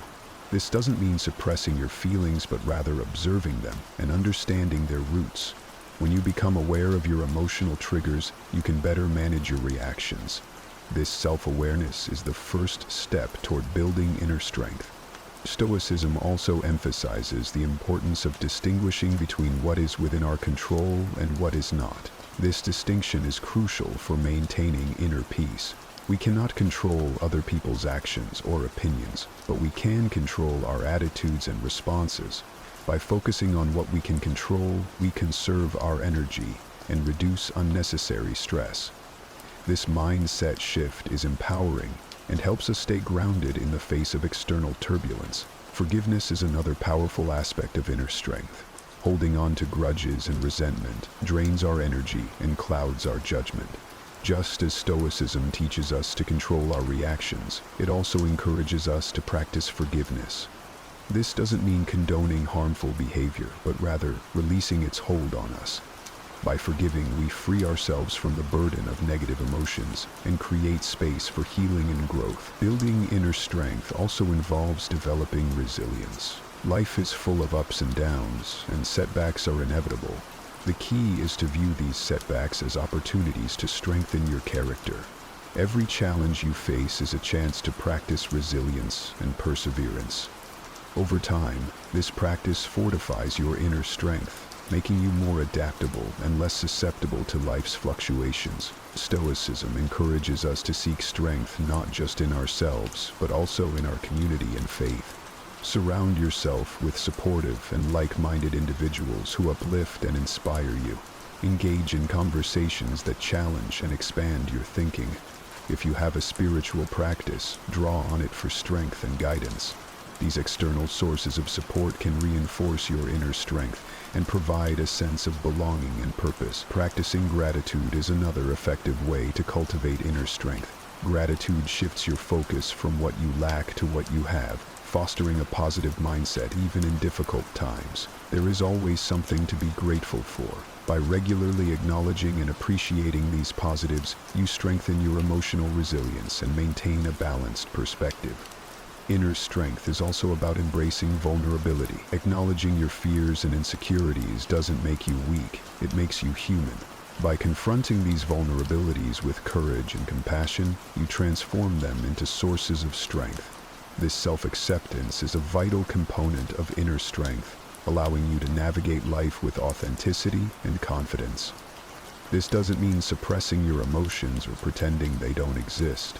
It means acknowledging your feelings but not letting them dictate your action. It's about creating a space between stimulus and response, a moment to reflect and choose the most appropriate course of action. This practice of pausing and reflecting is powerful and can transform how you interact with the world. Consider the example of driving in heavy traffic. Someone cuts you off, and your immediate reaction might be anger or even road rage. Instead of acting on this impulse, Stoicism encourages you to pause and consider your response. Will honking or shouting make the situation better? Probably not. By choosing to remain calm, you maintain control over your emotions and actions, leading to a more peaceful and less stressful experience. Another aspect of restraining actions is the ability to delay gratification. In our fast-paced world, we're often tempted to seek immediate rewards and avoid discomfort. However, Stoicism teaches us the value of patience and perseverance. By delaying gratification and working towards long-term goals, we cultivate discipline and resilience. This principle also applies to how we communicate with others. In moments of heated discussion or conflict, it's easy to let emotions take over and say things we might later regret. Stoicism teaches us to practice restraint in our words. Before speaking, consider the impact of your words. Are they constructive? Do they reflect your values? By speaking mindfully and with intention, you can build stronger, more respectful relationships. Practicing self-restraint requires self-awareness and discipline. It's about being conscious of your impulses and actively choosing to control them. This might involve setting personal boundaries, practicing mindfulness, or developing new habits that support your goals. For instance, if you tend to procrastinate, create a structured schedule that helps you stay focused and productive. If you struggle with anger, practice relaxation techniques that help you remain calm in stressful situations. Stoicism also emphasizes the importance of acting according to reason rather than impulse. This means making decisions based on thoughtful consideration of the situation and its consequences. Imagine you're faced with a significant decision at work. Instead of making a hasty choice, take the time to gather information, weigh the pros and cons, and consider how your decision aligns with your values and goals. This reasoned approach leads to better outcomes and a greater sense of control. Restraining actions is not about becoming passive or avoiding action altogether. It's about being deliberate and intentional in our choices. It's about understanding that our actions have consequences and taking responsibility for them. By practicing self-restraint, we become more effective in achieving our goals and maintaining our inner peace. Engaging in regular reflection can also enhance your ability to restrain actions. Take time each day to review your behavior and consider where you could have exercised more restraint. What triggered your impulses? How could you respond differently in the future? This ongoing self-assessment helps you build greater self-awareness and strengthens your commitment to acting with intention. Another practical approach to restraining actions is to develop a daily mindfulness practice. Mindfulness helps you stay present and aware, allowing you to recognize impulsive urges and choose more thoughtful responses. Whether through meditation, deep breathing exercises, or mindful observation, incorporating mindfulness into your routine can significantly enhance your self-control. Acceptance is the first step towards effective action. When we resist reality, we waste energy and create unnecessary suffering. For example, if you lose your job, it's natural to feel upset and worried about the future. But by accepting the situation, you can focus on what you can do next. Updating your resume, networking, or exploring new career opportunities. This proactive mindset enables you to navigate the challenge more effectively and reduces the emotional toll of the experience. One practical way to cultivate acceptance is through mindfulness and meditation. These practices help you stay present and aware, allowing you to observe your thoughts and emotions without judgment. By regularly practicing mindfulness, you develop the ability to accept each moment as it comes, with all its imperfections and uncertainties. This acceptance creates a foundation of inner peace and resilience. Stoicism teaches us that acceptance is not about giving up, but about finding strength in adversity. It's about understanding that every event, no matter how challenging, offers an opportunity for growth and learning. When faced with difficulties, ask yourself, what can I learn from this? How can this experience make me stronger? This shift in perspective transforms obstacles into stepping stones for personal development. Acceptance also involves letting go of perfectionism. Many of us strive for perfection in our careers, relationships, and personal achievement. However, this relentless pursuit can lead to stress and dissatisfaction. By accepting that perfection is unattainable, we can appreciate our efforts and progress. This doesn't mean lowering our standards, but recognizing that imperfections are part of the human experience. Embracing our flaws and setbacks with compassion allows us to live more fully and authentically. Gratitude is another powerful tool for cultivating acceptance. When we focus on what we have rather than what we lack, we shift our mindset from scarcity to abundance. Gratitude helps us see the good in our lives, even amidst challenges. By regularly practicing gratitude, we reinforce a positive outlook and strengthen our ability to accept and appreciate life as it is. Acceptance also extends to our relationships. We often have expectations of how others should behave, leading to frustration and disappointment when they don't meet these expectations. By accepting people as they are, with all their strengths and weaknesses, we can build more harmonious and fulfilling relationships. This doesn't mean tolerating harmful behavior, but understanding that everyone has their own journey and challenges. By practicing empathy and compassion, we create a space for authentic connections and mutual growth. Epictetus and other Stoic philosophers emphasized that living according to nature means recognizing our place in the world and acting in accordance with our rational and social nature. At its core, this principle is about living authentically and in harmony with the universe. Living according to nature starts with self-awareness. It requires a deep understanding of who we are and what our true nature is. This involves introspection and reflection on our values, strengths, and purpose. By understanding our natural tendencies and inclinations, we can make choices that align with our true selves rather than conforming to societal expectations or external pressures. This principle also means recognizing and accepting the natural cycles of life. Just as the seasons change, our lives go through different phases: growth, stability, decline, and renewal. By accepting these cycles, we can navigate life's transitions with greater ease and grace. Living according to nature involves cultivating virtues such as wisdom, courage, justice, and temperance. These virtues are the guiding principles that help us navigate life's challenges and make ethical decisions. Wisdom allows us to see things clearly and make informed choices. Courage gives us the strength to face adversity and take action. Justice ensures that we act fairly and honorably in our relationships. Temperance helps us maintain balance and self-control. By cultivating these virtues, we align our actions with our natural, rational nature. Stoicism also teaches us to live in harmony with others. As social beings, we are naturally connected to those around us. Living according to nature means recognizing our interdependence and contributing to the well-being of our community. This involves practicing empathy, compassion, and cooperation. When we help others and build positive relationships, we fulfill our social nature and create a more harmonious and supportive environment. Another aspect of living according to nature is embracing simplicity and focusing on what truly matters. In a world filled with distractions and materialistic pursuits, it's easy to lose sight of our true priorities. Stoicism encourages us to strip away the excess and focus on our core values and essential needs. This might involve simplifying our lifestyle, prioritizing meaningful relationships, and dedicating time to personal growth and self-care. By doing so, we create space for what truly brings us joy and fulfillment. Stoicism also emphasizes the importance of acceptance and gratitude in living according to nature.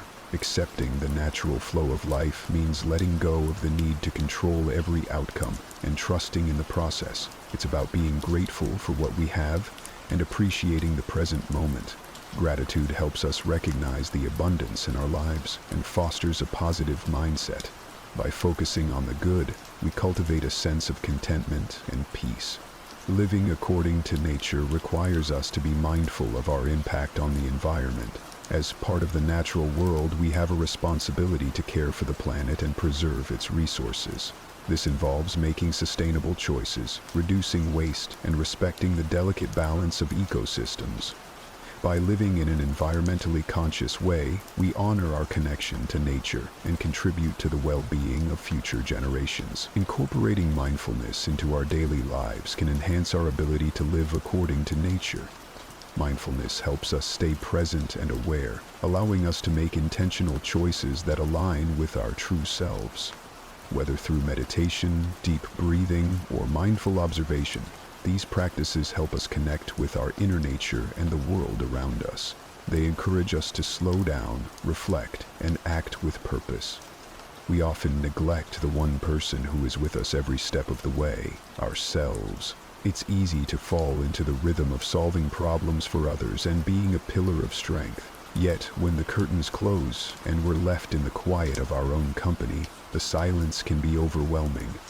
Stoicism reminds us that we are the masters of our own inner fortress, and the care we afford ourselves should be as rigorous and disciplined as a soldier preparing for battle. This isn't about indulgence, it's about survival. It's about ensuring that our energy, peace, and well-being are protected with the vigilance of a seasoned general who knows that the strength of an empire depends upon the resilience of its leader.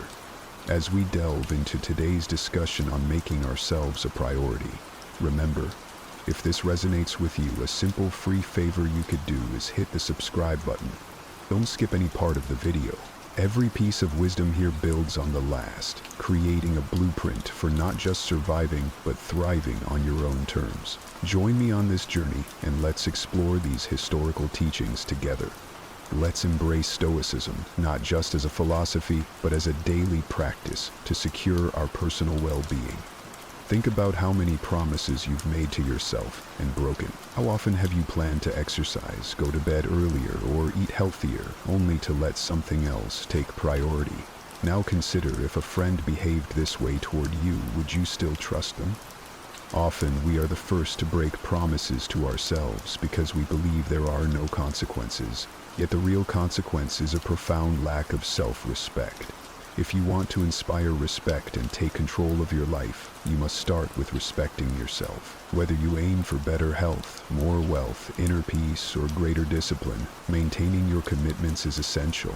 Temporary changes won't suffice.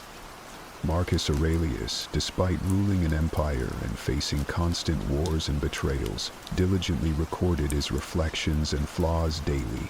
He never outsourced his personal growth or discipline. This dedication to self-improvement begs the question: do you treat yourself as a priority, or are you neglecting your personal evolution, treating it as something that can be indefinitely postponed? The first commitment must be to yourself, not your boss, not your friends, and not your family. If you promise to rise early, then rise. If you commit to a project, see it through. Every time you break a promise to yourself, you reinforce a self-image of unworthiness and unreliability. But when you honor your commitments, you will notice a significant boost in self-esteem. You'll feel more in control, realizing you don't need external motivation. Your commitment is enough. This is the essence of discipline, acting not out of immediate desire, but from a deep-seated decision to respect yourself. The world will indeed test this commitment. There will always be distractions, easier paths, excuses. But in these moments you must decide, will you default to excuses, or will you fulfill your commitments? Remember, Stoicism teaches that we control only our actions, our responses. You might not control the circumstances around you, but you can always control how you react. The moment to act, the opportunity to uphold your commitments is now. Not tomorrow, not when conditions are perfect, because such a moment doesn't exist. So, what have you been postponing? What promise to yourself have you left unfulfilled? Whether it's something as simple as reading a transformative book, or as significant as starting a new project or breaking a bad habit, start now. Each day you delay is a day not lived to its fullest. Remember, the strength of a person is not determined by their talent, intelligence, or luck, but by their commitment to themselves. Today, make a pact to never again disrespect your own word, to never treat your commitments lightly, and to never see yourself as unimportant. Life does not send rescues. No one will come to take you by the hand and lead you to your desired destination. Stoicism clearly teaches that you are solely responsible for the direction of your own existence. Waiting for someone to guide you for the perfect moment or for an external solution is simply a waste of time. Marcus Aurelius emphasized that the only things within your power, your actions and decisions, are what truly matter. He cautioned against fretting over the injustice of others, luck or the past, all of which are beyond your control. Many people live as if they are mere passengers in their own lives, passively waiting for fate to be kind or for someone else to solve their problems. This passive approach is a trap. Each day spent waiting is a day not truly lived. Life rewards action, not hesitation. While some may freeze in the face of uncertainty, others move forward despite not having all the answers. The latter group reaches further, proving that true strength lies in decisiveness, not in complete certainty. To lead your own life effectively, you must stop outsourcing your decisions to others and relying on their opinion. Abandon the naive notion that someone else will resolve your challenges. The world does not cater to our grievances or change just because we feel wronged. Reality marches on regardless of our involvement. Consider a ship adrift at sea, aimlessly pushed by the waves, an apt metaphor for someone who does not take charge of their life.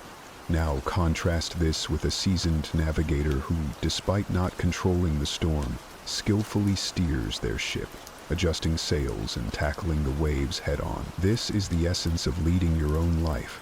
Assuming this responsibility might seem burdensome, but in truth, it is liberating. Understanding that no one else can make your decisions or fight your battles frees you from the need to please others and from the fear of making mistakes. Stoicism teaches us to be emotionally self-sufficient, making choices based on personal integrity rather than the need for external approval. What distinguishes a fulfilling life from an empty one is the ability to make conscious choices, deciding what to tolerate, what thoughts to nurture, and what boundaries to set. If you do not actively make these choices, others will make them for you, often leading to a life that feels out of control and unfulfilling.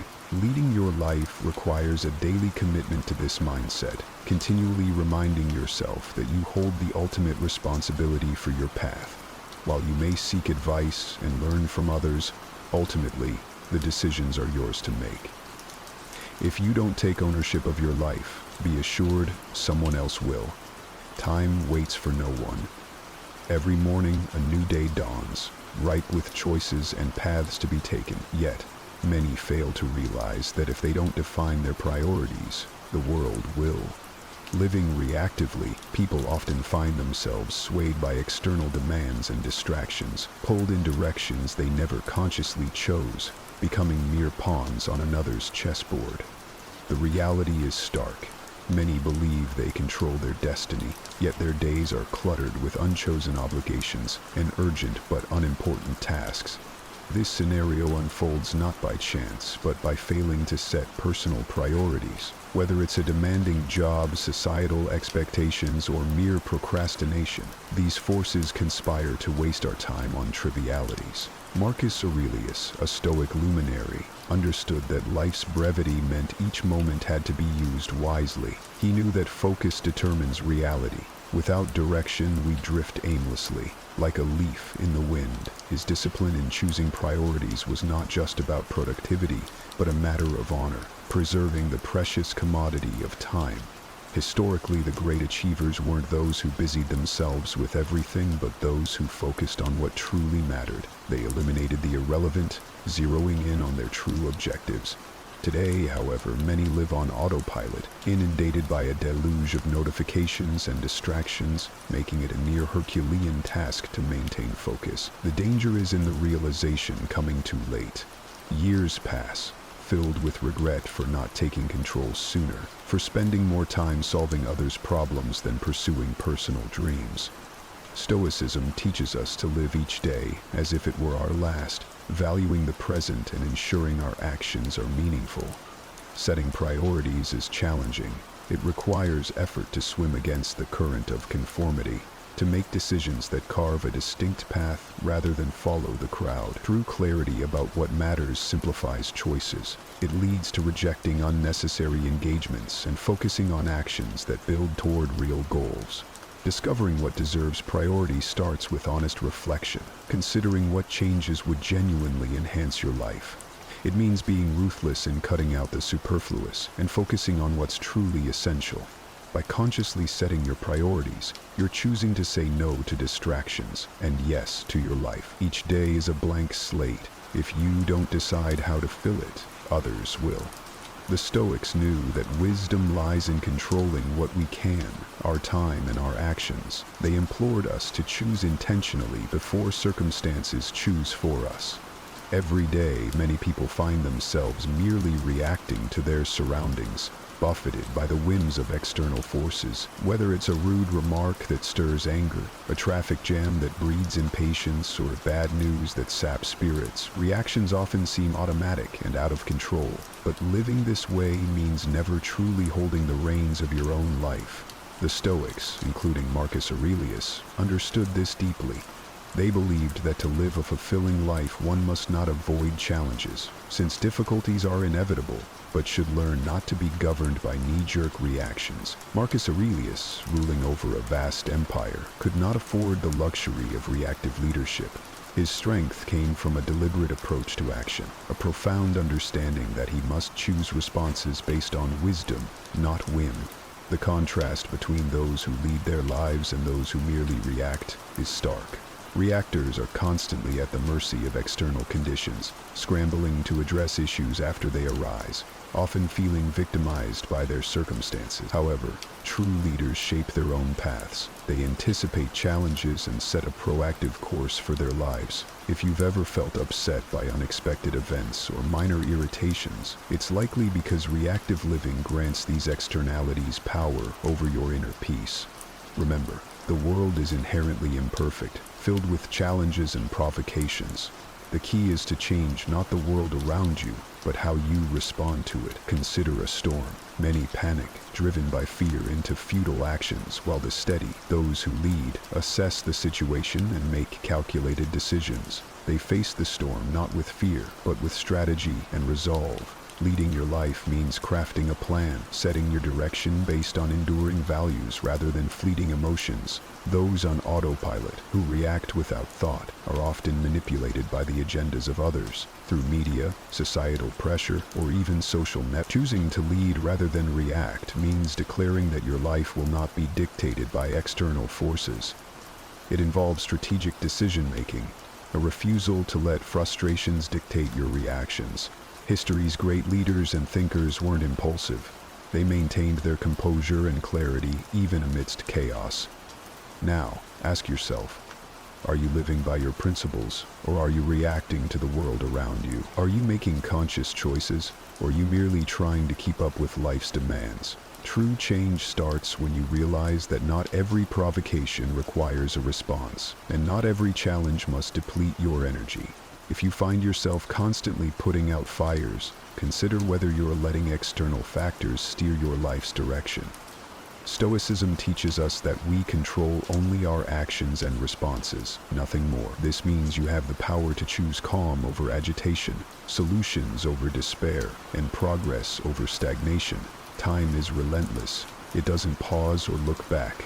While it passes, those who lead with intention carve out meaningful existences, moving steadily toward their goals. In contrast, those who react drift along, often looking back with regret at time misspent. Not all battles in life are fought against external forces. Often, they are within the circles we choose, among people we share our days with. Unfortunately, not everyone in our lives serves to strengthen, support, or inspire us. Some may subtly drain our energy, diminish our motivation, and undermine our confidence, pulling us back rather than propelling us forward. Stoicism teaches us to protect our minds from factors beyond our control, including the negative influences of those around us. Seneca, a Stoic philosopher, cautioned about the company we keep, noting that the wrong associates can corrupt even the strongest spirits.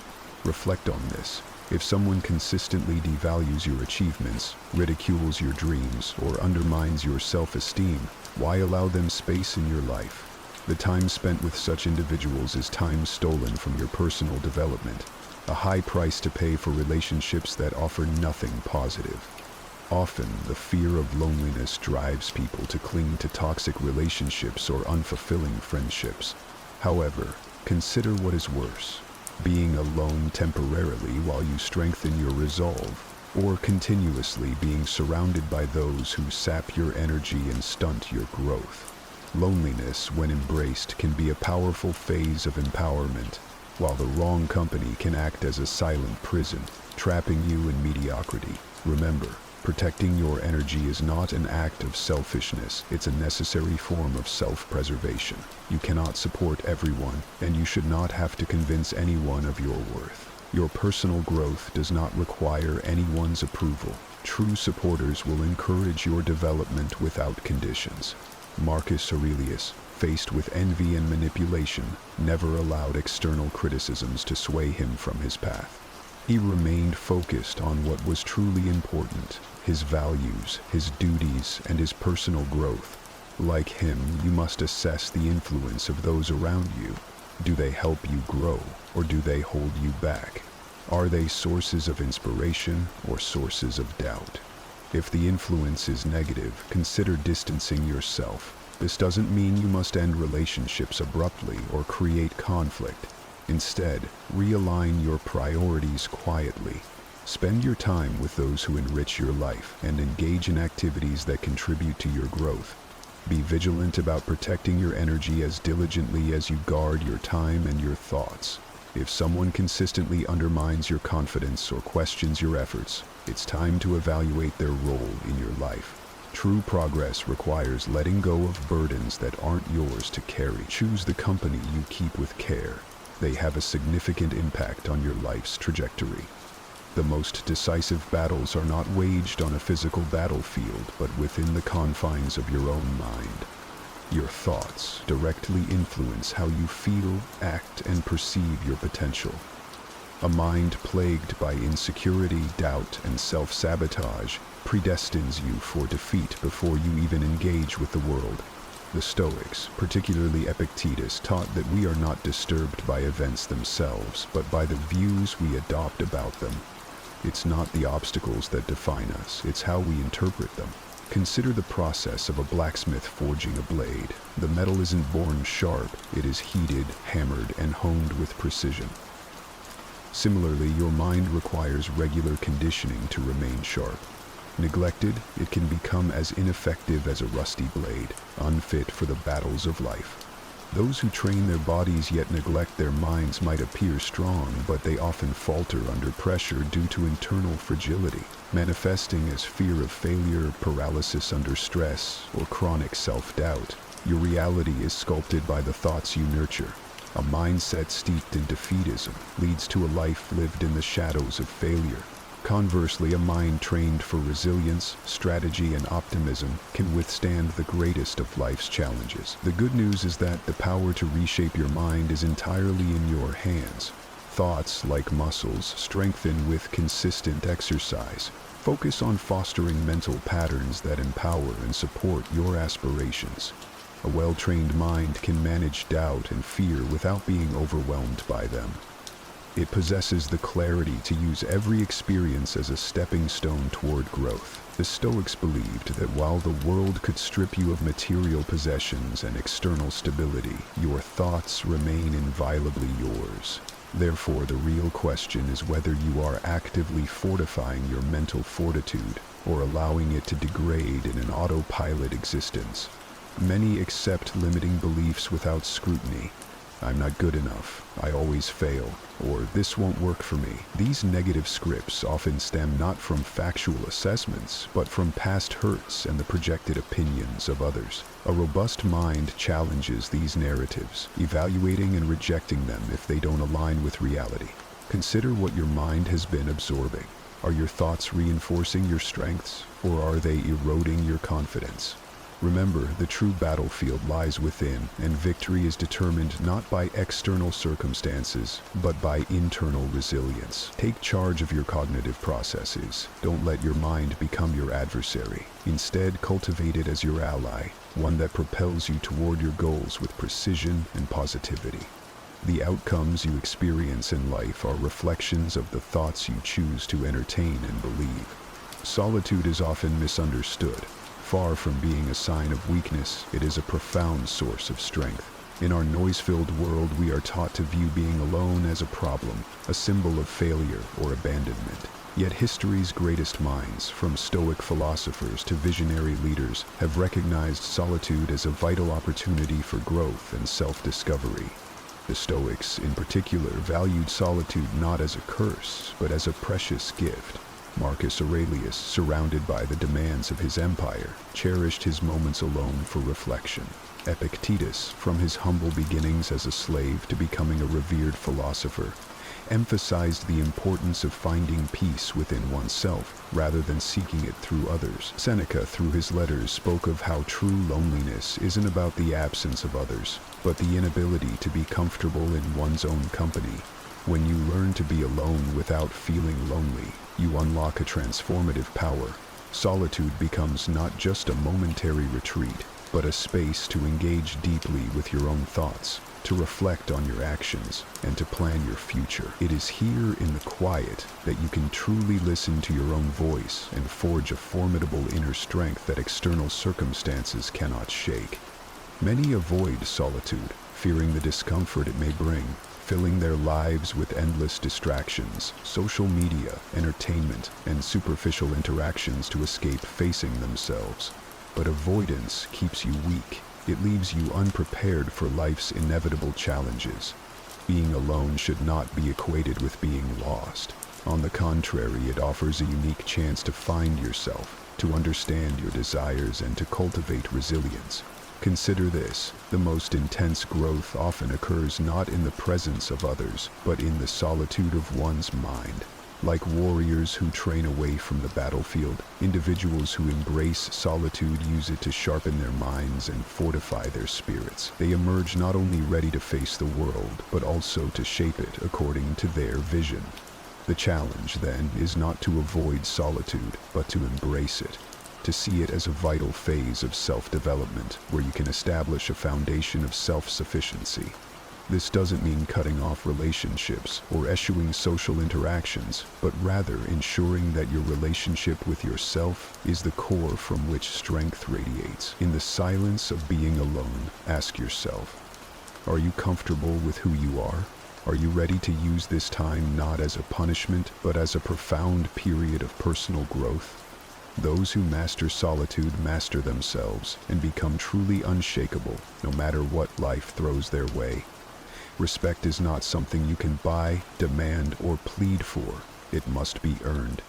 But crucially, it can only be genuinely received from those who respect themselves. Expecting respect from someone who lives in neglect of their own worth is an exercise in futility. The Stoics taught us to focus on what we can control and to disregard the rest. Marcus Aurelius, in his Meditations, emphasized acting with justice, integrity, and wisdom, irrespective of how others treat us, highlighting that those who do not respect themselves are often unable to genuinely respect others. Reflect on the times you felt disappointment from not receiving the acknowledgement you deserve. Consider the energy and time spent seeking approval from those who do not even value themselves. Such efforts are doomed from the start. Respect mirrors the appreciation visible within one's self. It cannot be forced from those who have none for themselves. Many try to win over individuals who undervalue everything. They fail to understand, however, that you may appear as a threat rather than a figure deserving respect to someone entrenched in mediocrity and self-pity. Those lacking principles might feel threatened by your discipline and integrity, responding not with respect, but with minimization or ridicule. The Stoic way teaches us to pick our battles wisely. It is ineffective and exhausting to seek respect from those incapable of giving it. Your role is not to educate everyone on the virtues of principled living, but to embody those virtues yourself without seeking external validation. When you cease to seek respect from those who cannot offer it, you empower yourself. You realize that the only respect that truly matters is the respect you hold for yourself. This internal respect fosters true strength and independence.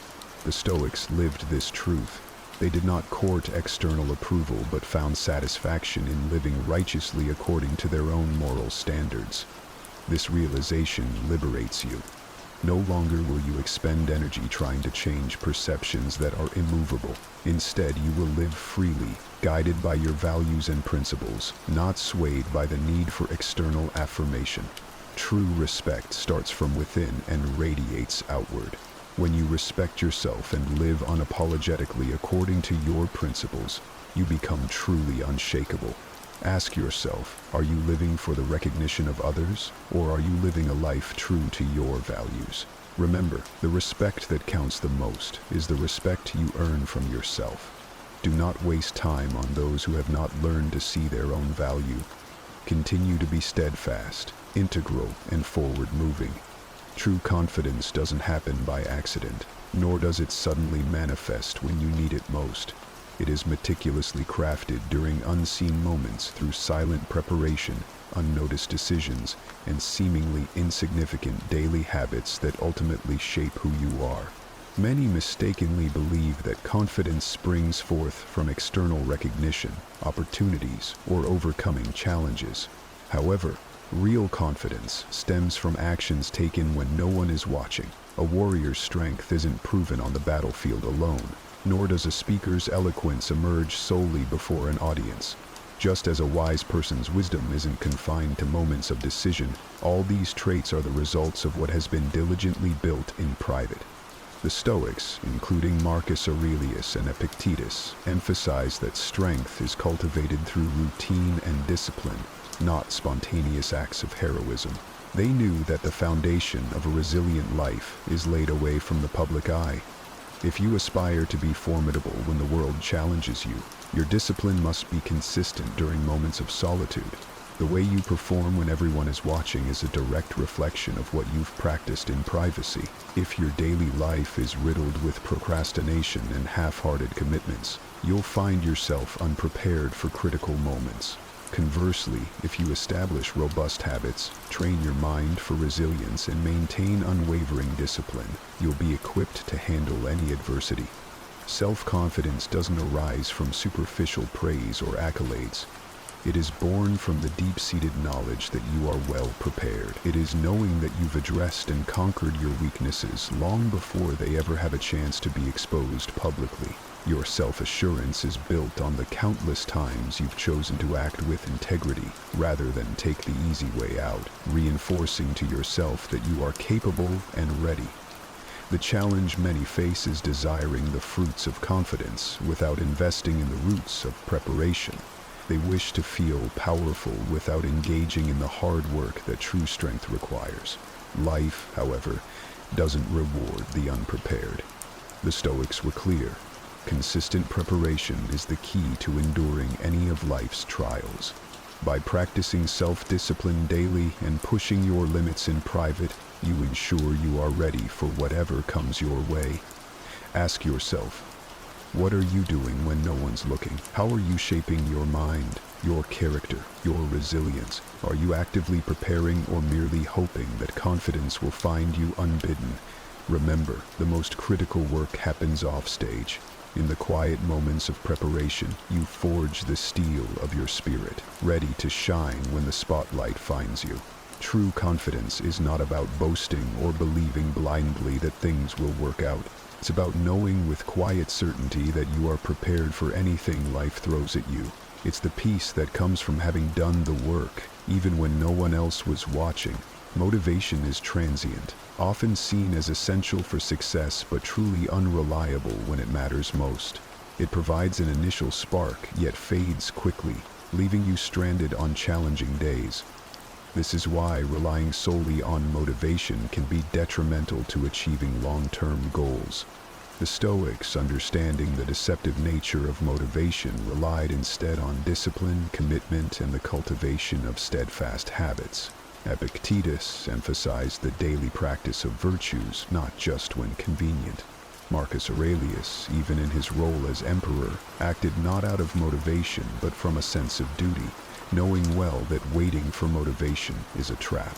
Success isn't a result of fleeting emotions, but the product of habits practiced consistently, regardless of one's emotional state. Consider a warrior preparing for battle, who doesn't train only when motivated. They train relentlessly to ensure readiness, regardless of their mood. Life demands the same discipline, regular action, irrespective of desire.